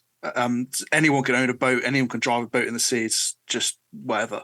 Hence the reason I've got one.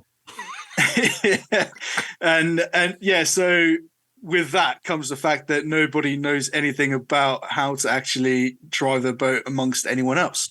And we've had a few close calls with boats like nearly taking us out, and that's obviously why it's good to have a dive boy with you all the times, really. And that's something actually going back to the BSA. That's actually something that we're going to be pushing through the BSA this year. Is a campaign to promote, just to push out awareness of dive flags and what they are and what you should do and everything else, isn't it, Anthony? I had a conversation a little while ago on the podcast about this because there's been a couple of campaigns run by the governing bodies in Australia.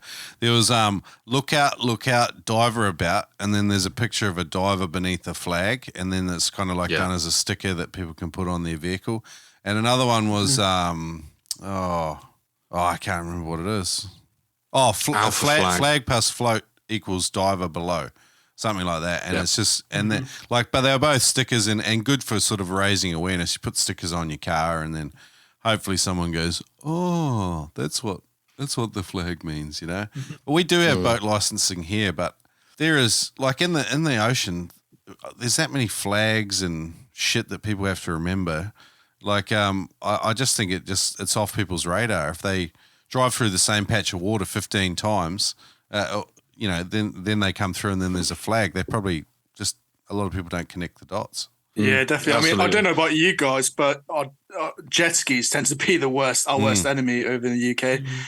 For whatever reason that is, whether they just like to use our dive boys as a sort of mark to do their racing around. But yeah, they tend to be our worst enemy. I don't know about you guys over in Australia. Yeah, yep. No, we have the same sort of thing. A lot of in Australia, a lot of the sort of the waterways, like where you've got big, large bodies like river systems and stuff where they enter the ocean, there are no spearing zones, partially because of boat traffic and just the heightened risk. And it's unfortunate because, like, for entry-level Spearos, you know, within that 20 meters of a rock wall can be really productive and easy ground to learn how to hunt. So it's a bit of a shame, but, I mean, I can understand it from a boat traffic point of view. And jet skis. Yeah, further to what Richard was saying a second ago, I had an email from Max that was forwarded. I believe the story goes that there was a Spearo in Oz or possibly New Zealand that was killed by the props of a boat that had gone over the top of him. And there was his father was trying to advocate for more boat safety and more knowledge around diver flags, and I'm pretty sure that was Australia, and that's where the stickers or the branding "Look Out Spearo About" had come from, and so I've got all of the imagery for printing out those stickers, and we're going to try and get them into at least all of the launches in the South Coast this year. But yeah, it's trying to spread awareness that jet skis and boating, the same as fishing, has been around for a long time. Spearfishing, especially in the UK, is, with social media and especially YouTube, becoming faster and faster a much bigger sport. And I'm still shocked at how many people that I personally sell cars to, and we're having conversation, and I say, "Oh yeah, no, I'm going spearfishing this weekend," and they're saying, like, "What? Yeah. Spearfishing? What? You throw spears at fish?" Yeah. I'm like, no. It's way more crazy than that. I go down with rubber bands and metal spears, and I fling rubber bands at fish while holding my breath underneath 10, 12 meters of water, and they're like, "Nah, you're insane." And there's still, even for the BSA last year, there was 280 members of the BSA. And even if we were to 10 times that amount of Spearos that aren't part of that, that's still only a couple of thousand people that spearfish in the UK. So it's such a small sport, smaller than shooting, smaller than game hunting, smaller than anything else. So it's so niche that the awareness of it does really need to be pushed, and we're hopefully going to do that this year. It's probably comparable to black powder hunting pheasants there in terms of size.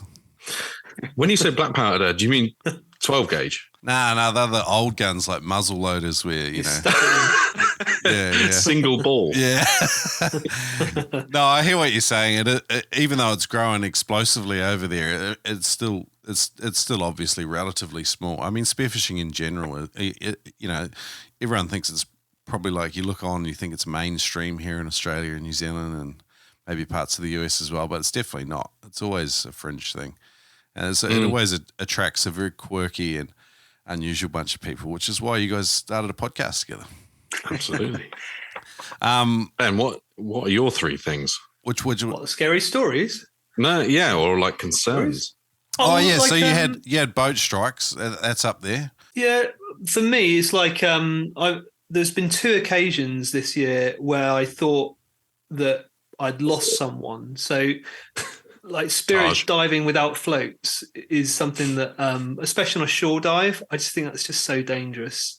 And I've been out a couple of times in those situations where I thought I'd lost the other guy.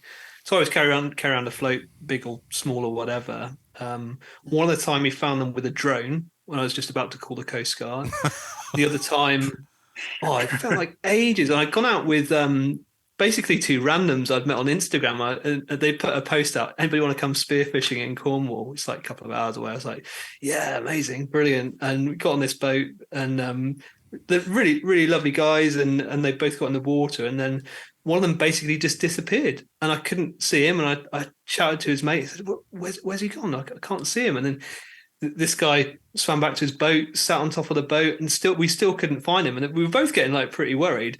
Anyway, he'd just gone a little bit closer to the shore, and his wetsuit kind of blended in with the cliff, and that was all that happened. But yeah, like losing someone out at sea, that does give me the heebie-jeebies. But bright coloured floats, seals, really.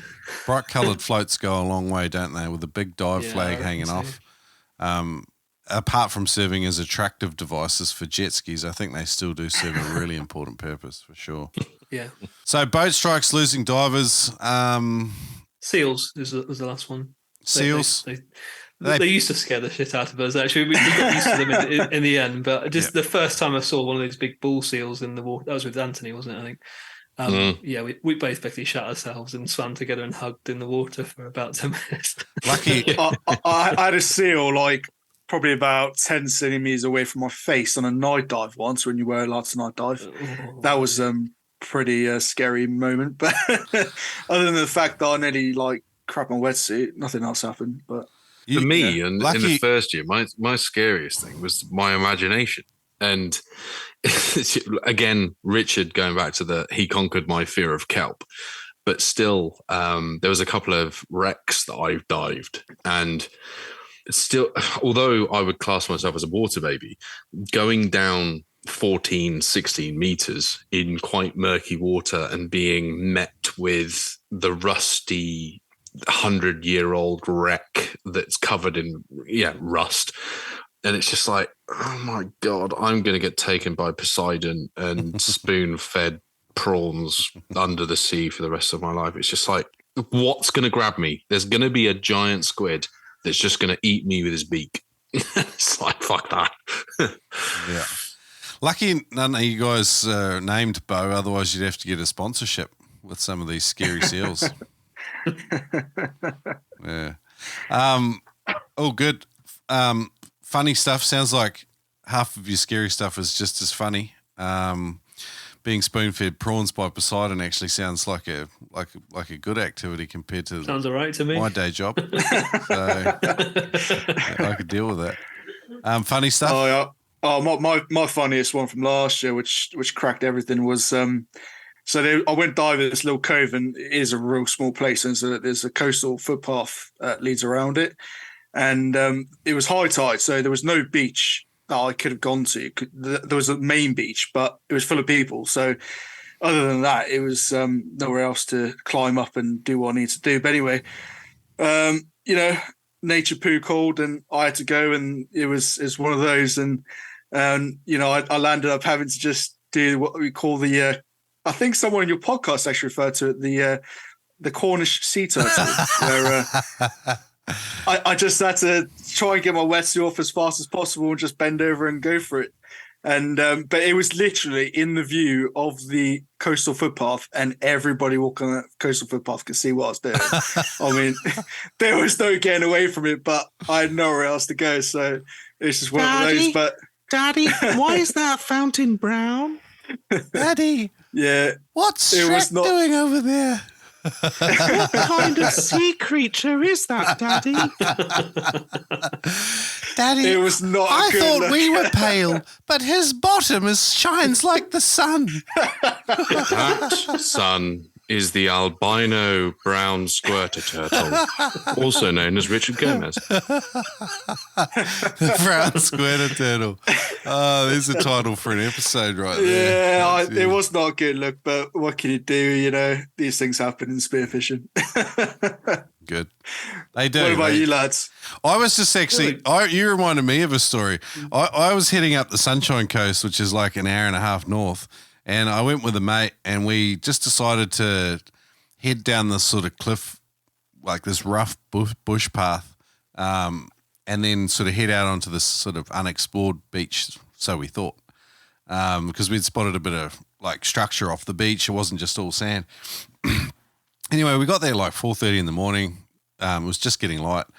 We head out, and we went out, and it was quite sandy in front of the beach where we got in front, so we swam around to the right, probably 400 or 500 meters, and sort of speared around. We found some reef and stuff.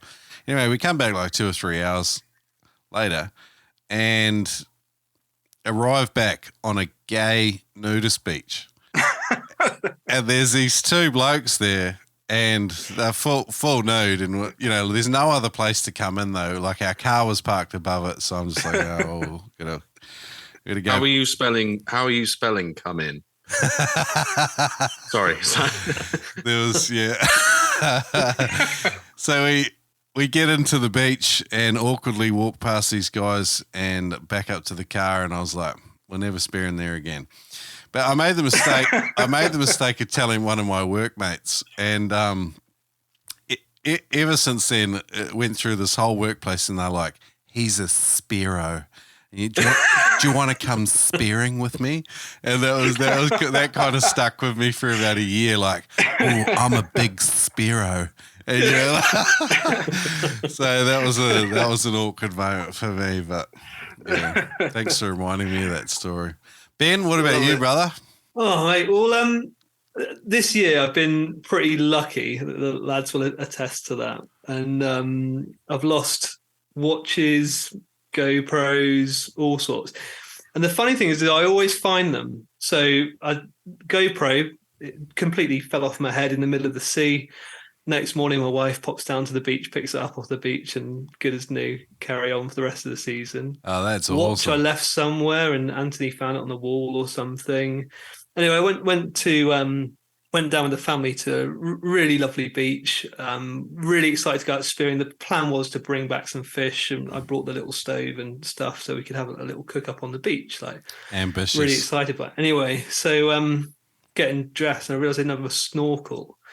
Luckily, little Alex, he's 4 at the moment, and he had this tiny, like really thin bore snorkel that kind of like went up to probably the top of my head somewhere. So I thought, well, that could be funny. I'll give that a go, and it kind of worked. But snorkels are designed to be a specific diameter, right? So that you're not hyperventilating or whatever. 28 mils or something, isn't it? Is that right? Is that what it is? I can't remember. I think that sounds anyway, right. It wasn't working very well because I could tell that I wasn't comfortable in the water. So I was breathing up on my back and trying to dive down. Yeah. It was just a nightmare. Anyway, I found someone's snorkel set like just in the sea. Oh, perfect. To 10 meters depth. I just can't wait to tell the lads about this. They'll never believe it. Anyway, it was bright pink, and put that on, and managed to get some fish and a lovely pink lovely meal. And mask. Yeah. Oh, I actually lost a mask, didn't I? As well. That was quite. Oh, mate, I was just about to say you got to tell him about the one where me and you went out. Yeah, so I don't know how I managed to lose it, but it fell into the sea anyway. And where it was, the weed is like a foot thick, like it's this green, slimy, horrible snotty, weed. thicky weed, yeah. I was like, never going to get that back. It's just not happening. So I farted around, and the funny thing is, I took off my weight belt and my jacket, so I tried to get in to go and get it. I was just like bobbing around. Anyway, luckily, I saw, there's this house nearby. I'll just go and ask them if they have a snorkel, because like everybody has a snorkel, right? And she came out, and it was like this full face mask. I don't know if you've seen them, but like literally the whole face, and then the snorkel coming out the bottom underneath your chin, and then coming up, and it was a huge snorkel, like opposite bore, like I don't know what it was, like 6-inch bore kind of thing. And so I had this full, it's bright pink. I don't know what it is about finding pink snorkel or using pink snorkel. Anyway. Put it all on, and managed to find the mask and get on with my day. But I must have looked like such an idiot, kind of like bobbing around with this massive thing. I couldn't equalize. It was filling up with water. It was totally pointless. That would make such a good photo for Instagram, though, like with holding a big polar cup with that mask on. That is my only regret from that day, is not taking a photo to send to the lads. But my regret of that day is leaving too early and not seeing all this happen. How you found that mask, I will never know, man. That was like thick weed. That's crazy. I'm so lucky. That's why we call him Mr. Lucky. Mr. Lucky Dunford.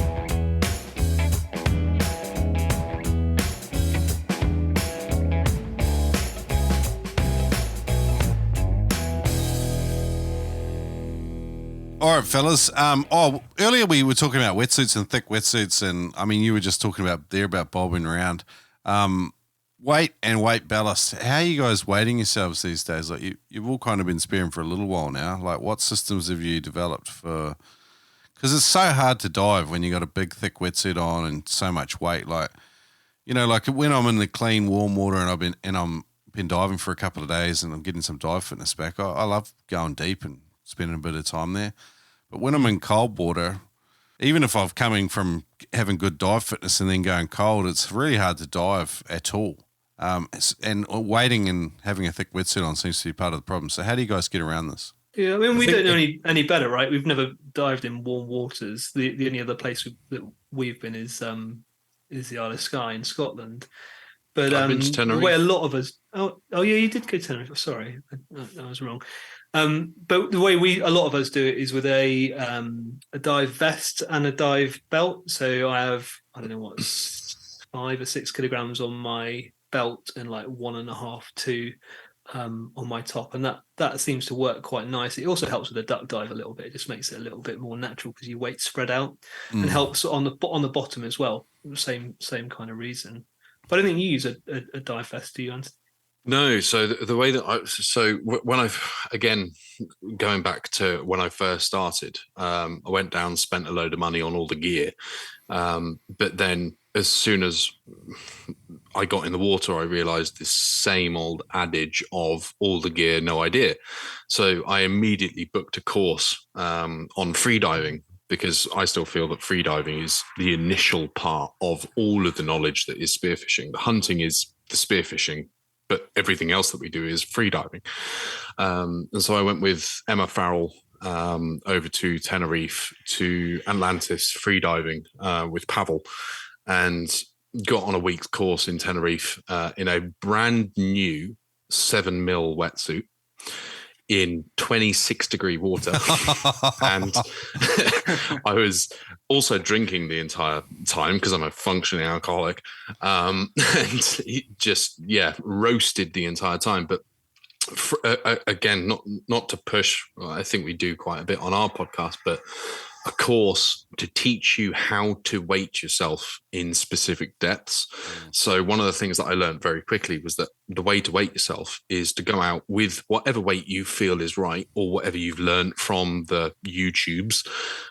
So I'm in a 7mm wetsuit. I'm 6'6", weigh about 120 kilos. I haven't got too much fat on me. So I'm quite, I'm not necessarily buoyant, but I wear 7 kilos on my belt in a 7mm wetsuit. And the way that I found that was, you go out into deep enough water, you put your weight belt on, obviously you got your suit, you got all your gear, exhale completely. And once you've exhaled completely, the water shouldn't come up to your nose. It should come just above your mouth. If you sink, take a kilo off. See if you're surfacing. If your head is fully above water, you're underweighted.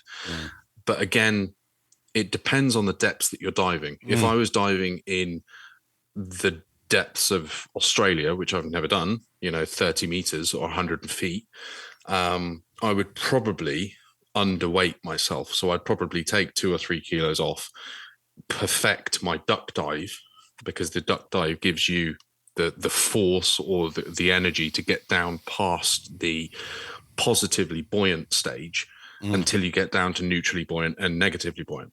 So for me, I do a lot of my spearfishing in 8 to 14 meters, and a lot of it is also shallower, but I stay the same weight, and just use your duck dive to propel you past the positively buoyant part. But overweighting yourself is dangerous. So I'd always say, go out. The first thing you do is, once you're in 2 or 3 meters of water, exhale, see if you're weighted correctly. If not, take a kilo off. It can only help you perfect your duck dive. If you're underweighted, you just need to duck dive better. That's really good advice. And like you don't, like you say, like working to get down, like with a good clean duck dive and some robust fin strokes to get down below where you've got to stop working so hard to counter the positive buoyancy. That's a good point. You don't want to be working on your way up when you're at the end of your breath hold and stuff like that. Especially when you're towing a 15-pound or, well, in your state, 150-kilo fish. I don't know where you get these ideas from. I'm hearing 30 meters and 150-kilo fish, and I'm just like a lot of shore-based stuff here. Like, there's a lot of guys in Australia that, you know, spearfish seasonally, and they have flat out 30-foot divers, and you know, it's the same range. There's a very small group of guys that dive beyond sort of 25, 80 feet, 25 meters, 80 feet. And it's a very niche, it's a niche within a niche, those guys. For most of us, we're just trying to catch a feed, and, between 30 and 60 feet is a lot of people's sort of comfortable operating range, even in warm, clean water. But as an English Brit, I've always been one that's pushed the metric system. Yeah. And I don't understand why we have miles when kilometers are a thing. Yet we measure everything in mil and centimeters. But whenever I'm watching YouTube, I still want to convert my meters dived to feet because it just sounds so much better. It does. It does. I'm a 140-foot diver. Yeah, that's only 35 meters. Yeah. Yeah, there's a nice ring to it, isn't there? All right, guys, let's head out with a faster paced round of questions. Are you good to go? We'll do a round table. We'll go Ben, Richard, Anthony, and we'll go around twice. How's that? Sounds good. All right, Ben, what's the single best piece of advice you've ever been given for spearfishing? Just make some friends and maybe someone with a boat as well. I think you can learn so much from experienced people, far more than you can on YouTube or anything else. So, yeah. Or the Noob Spearo Podcast. Or the Noob Spearo Podcast. You can learn quite a lot on there, to be fair. Yeah, no, it's all good. Richard, who has been the most influential person or people in your spearfishing? Dan Newman, to be honest. Only recently met him last year, but to be honest, he's been one of the biggest influences for me for the last year. And last year is when I took it really serious, So, yeah, shout out to Dan Newman. That's my boy. Okay. Anthony, if you started all over again, what would you do differently? Christ.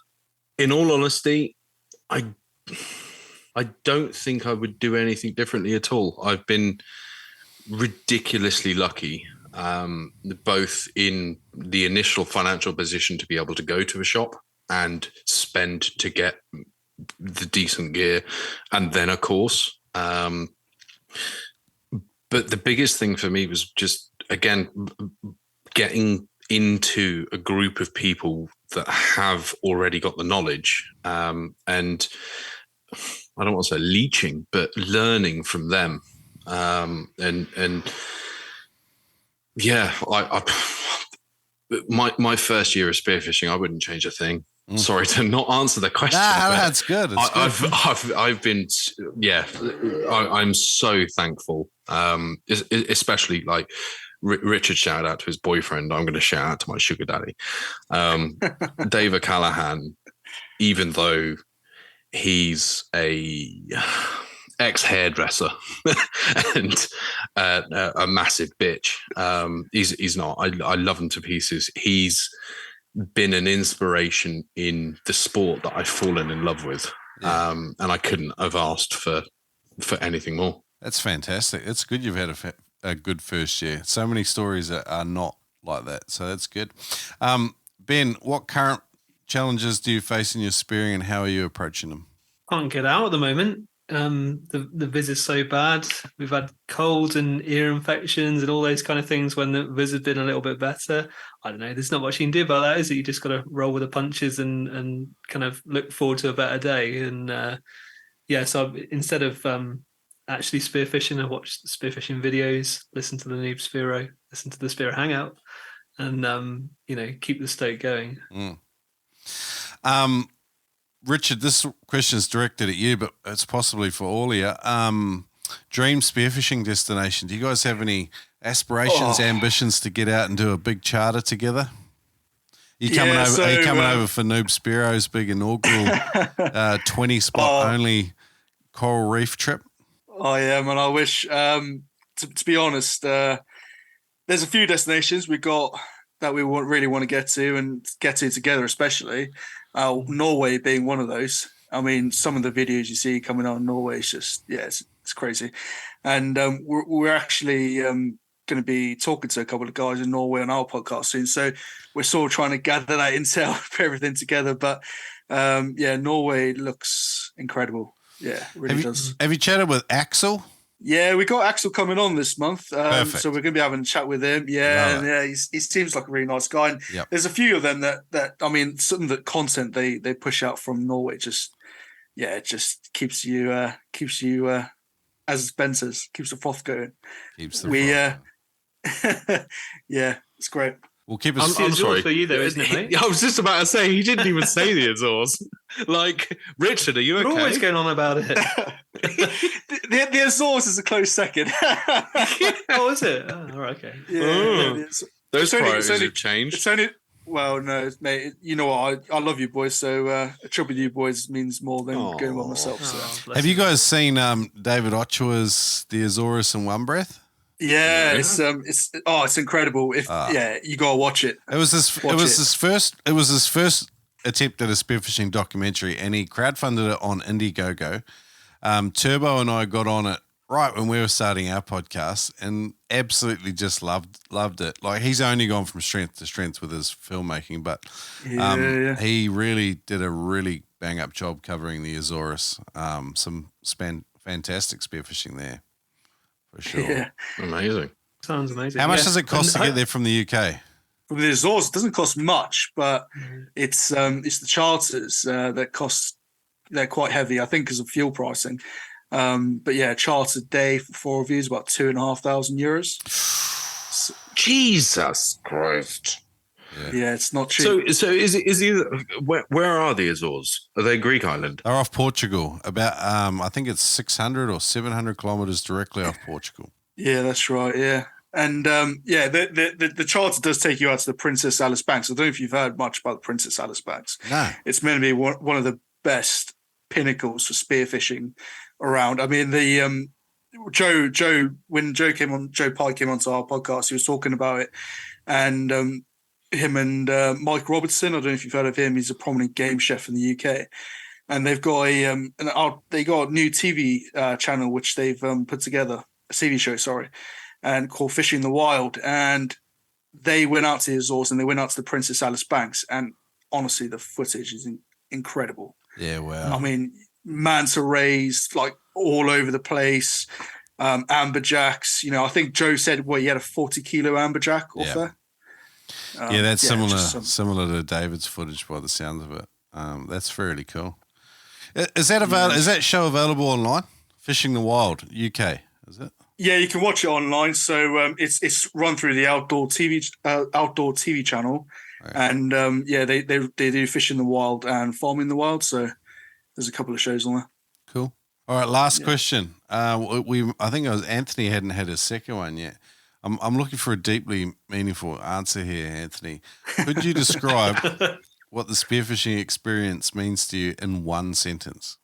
One sentence. Yeah, I love asking. To think about it. I love asking verbally verbose people to be succinct. It's one of my favorites. To be sincere and non-bullshit. Yes. Yeah.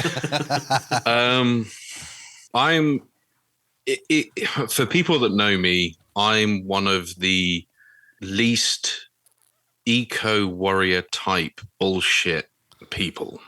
However, and when I say eco bullshit, I also mean the yogic thing. I'm not a spiritual person. I don't believe in things. I don't want to say a Scientologist, but I just believe in fact and looking after my own. When I'm spearfishing, the last year has given me access to a place I didn't know existed, a peace and a calm and a focus that I've never experienced in my 34 years. And the last 16 months has been the best part of my entire life. And not only because of the spearfishing, but because of the support that I've had from my family. And the fun and the love that I've been able to give them from my own selfish sort of ways of wanting to try and get to a beach and get in the water and go fishing. it's now making me drag kicking and screaming for a couple of the girls, my kids, to the beach so that we can go out and that I can bring them the fish. And I've been amazed by how even a 3-year-old girl is fascinated by the gills of a fish that their stepdad's just caught. It's taken me aback a bit, and Nice. made me realize that I can take a bit of bullshit, but it's also love. Yeah, it's good.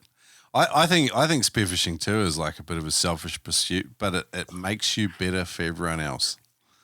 So Yeah, definitely, man. it's a good one. It's how I just And unlike Richard and Ben, if you put fucking violins over any of the stuff that I said, Isaac, I'm coming to Oz and I'm finding you. I'm 100% going to do it. I'm actually just going to clip that bit out and just send it straight over to Ben and ask him. That's the Snapchat, the short. That could be the promo. Guys, awesome to have you guys on the podcast. I 100% believe in the rising tide. I don't view the Spearo Hangout podcast as competition. I would love it if people go over and check it out. You guys are also up on Instagram, _Spearo_Hangout. Anthony's on Instagram. Do you want your Instagram on here, Anthony?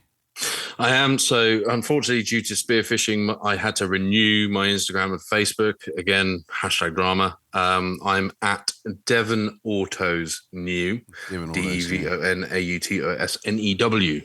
Cool. And if people want a second-hand car and they're in that area, they can come and see you as well. You'll sell them something that's running on 3 cylinders and tell them it's 6. Yep, exactly. That's most of the cars I sell. I'm sure that's not true. Ben, you're the Spearo Kitchen on Instagram. Mate, if people want to see fantastically plated up delicious dishes and some cool... are they screen grabs or are you using an underwater camera? Bit of both. Just screen grabs. Yeah, just go for it. Yeah, nice. So the Spearo Kitchen on Instagram as well. Guys, fantastic. And Spearo, the Spearo Hangout podcast, is that up on Spotify and Apple and all the other places? Yeah, everywhere you can get your podcasts. It's everywhere, really. And Shrek, we really appreciate you getting us on. I mean, it all started with you, really. So, I mean, we talk about you all the time and we love the show and I've listened to it since I started. Yeah, man, awesome job. There's a bit of beef between men. The only thing I would say is, Rich, we do speak about it a lot. But I seem to remember you saying that when on our 20th podcast, we had more downloads than Shrek. Definitely. You definitely do. We're coming for you, Shrek. All We're 15 coming for the of new the Spearos in the UK are tuning in. No, it's a small lifestyle, but it attracts a very passionate group of people like you identified before, definitely. Anthony. And it's there's a bunch of awesome reasons why we all do this thing. So awesome chatting with you guys.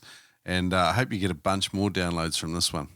Yeah, I appreciate that, man. Thanks. Thank you very much for having us on. And we're definitely looking forward to getting out and diving with you at some point in the next couple of years. I'm honestly planning on running a charter and like a 20-person one where we with like 4 or 5 tenders off the back and going spearing all day with a bunch of legends. Just no courses or anything. Just a bunch of Spearos from around the place. So when I get that organised, I'll shoot you guys an invite and see if we can make something happen. Please do. Are you guys working on anything in 2023 you wanted to let people know about, or are you just going to carry on just releasing a bunch of awesome episodes?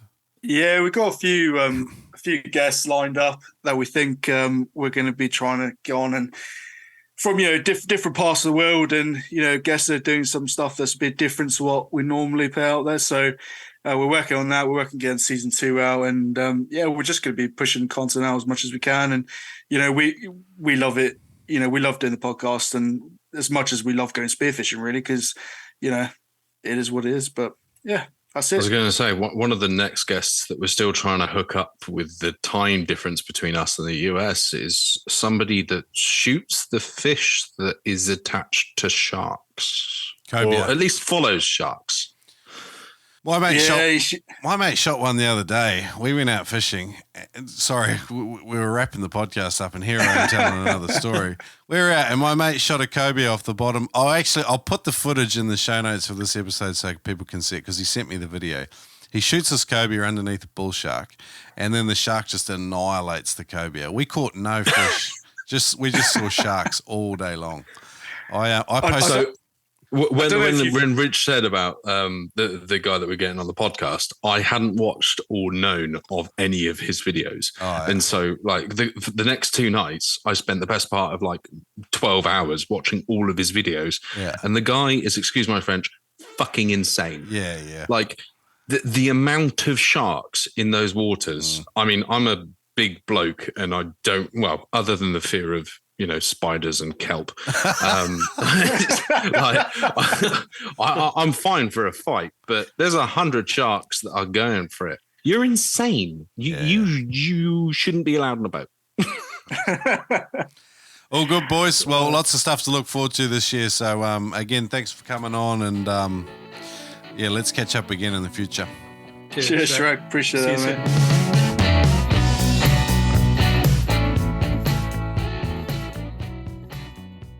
I apologize for the emotions in this podcast. That got, I think, what was it Shrek said at one point? He was like, this was meant to be a fun podcast and it's got rather deep. that was amazing. I thought you were going to cry. Really nice bloke. Well, I was getting teary. No, I wasn't. I don't cry. You do have a soft side, don't you, beneath that hard exterior? No. It's in his midsection. I just aspire to be like you, Rich. Yeah, everyone does. Sensitive, cuddly bear. Yeah, no. I've been called worse. Yeah, mate, that was cool. I mean, I was nervous as hell in the beginning, but that was cool. I fumbled a bit, but I think we got into it pretty good. Yeah, it was great. Did you talk about the Spearo hangout at all, Rich, during it? I can't remember. Do you think I might have gone a little bit overboard? No, I fell asleep for about 25 minutes. Yeah, fair enough. Mate, listen, I mean, that was super nice of Shrek to get us on anyway, wasn't it? I mean, we wanted to get him on ours for ages, but yeah, it's hard work making stuff work out sometimes. But that was really cool, and Shrek's such a nice guy. Yeah, legend. Proper lovely bloke. Awesome. It's also good to see the sort of the sustainability side is echoed on the other side of the pond. Yeah.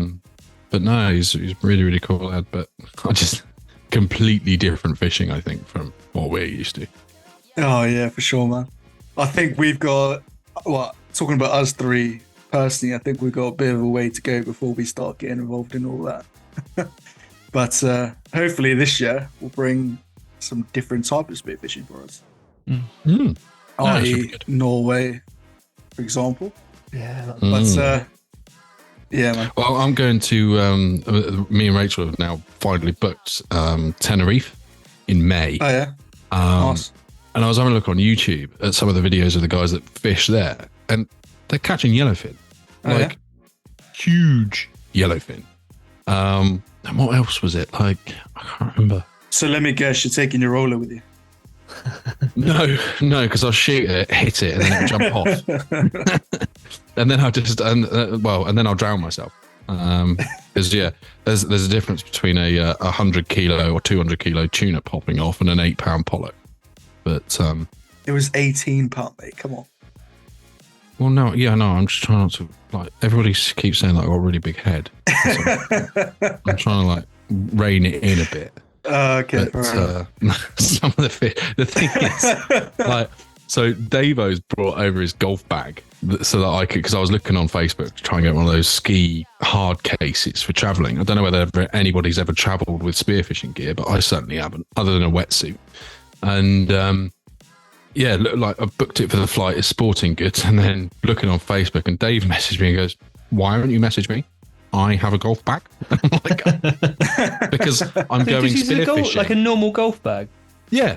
So he's got a hard bottom golf bag. Yeah. And then obviously you've got a spear tip protector. And he said, if you really, really want to, and you're slightly fearful about it snapping your gun or whatever, put a piece of like MDF or sort of not MDF, plywood, or as you can tell, I work with metal, not woods. So there's probably those two woods. Yeah, some wood. Put your wood in the bag, and then that will sort of protect your spear and stop it from being bended if it kicks around. But because of the fact that it's a metal spear in a golf bag, supposedly when they put it through a scanner, they kind of don't even notice it. So he's never been questioned. And Davo's been all over the world. But yeah, so it's just a normal material golf bag that I'm borrowing from him with a hard bottom. And it's huge. You know, it'll fit not only the spearfishing gear, but all of my clothes for the week. Oh, awesome. And the float.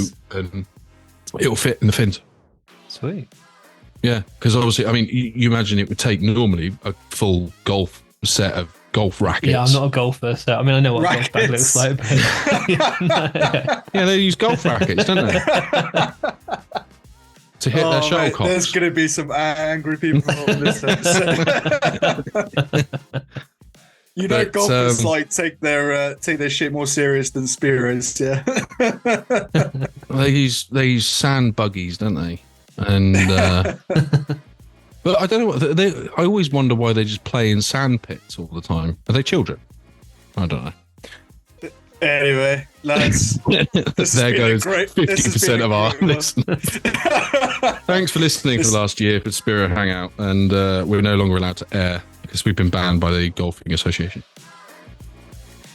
Yeah, nice one, lads. This has been a great episode, and let's get some more up. Thanks, Shrek. Massively appreciate you having us on. Yeah, cheers, Shrek. Nice one. Cheers, lads. See you next week. See you next week.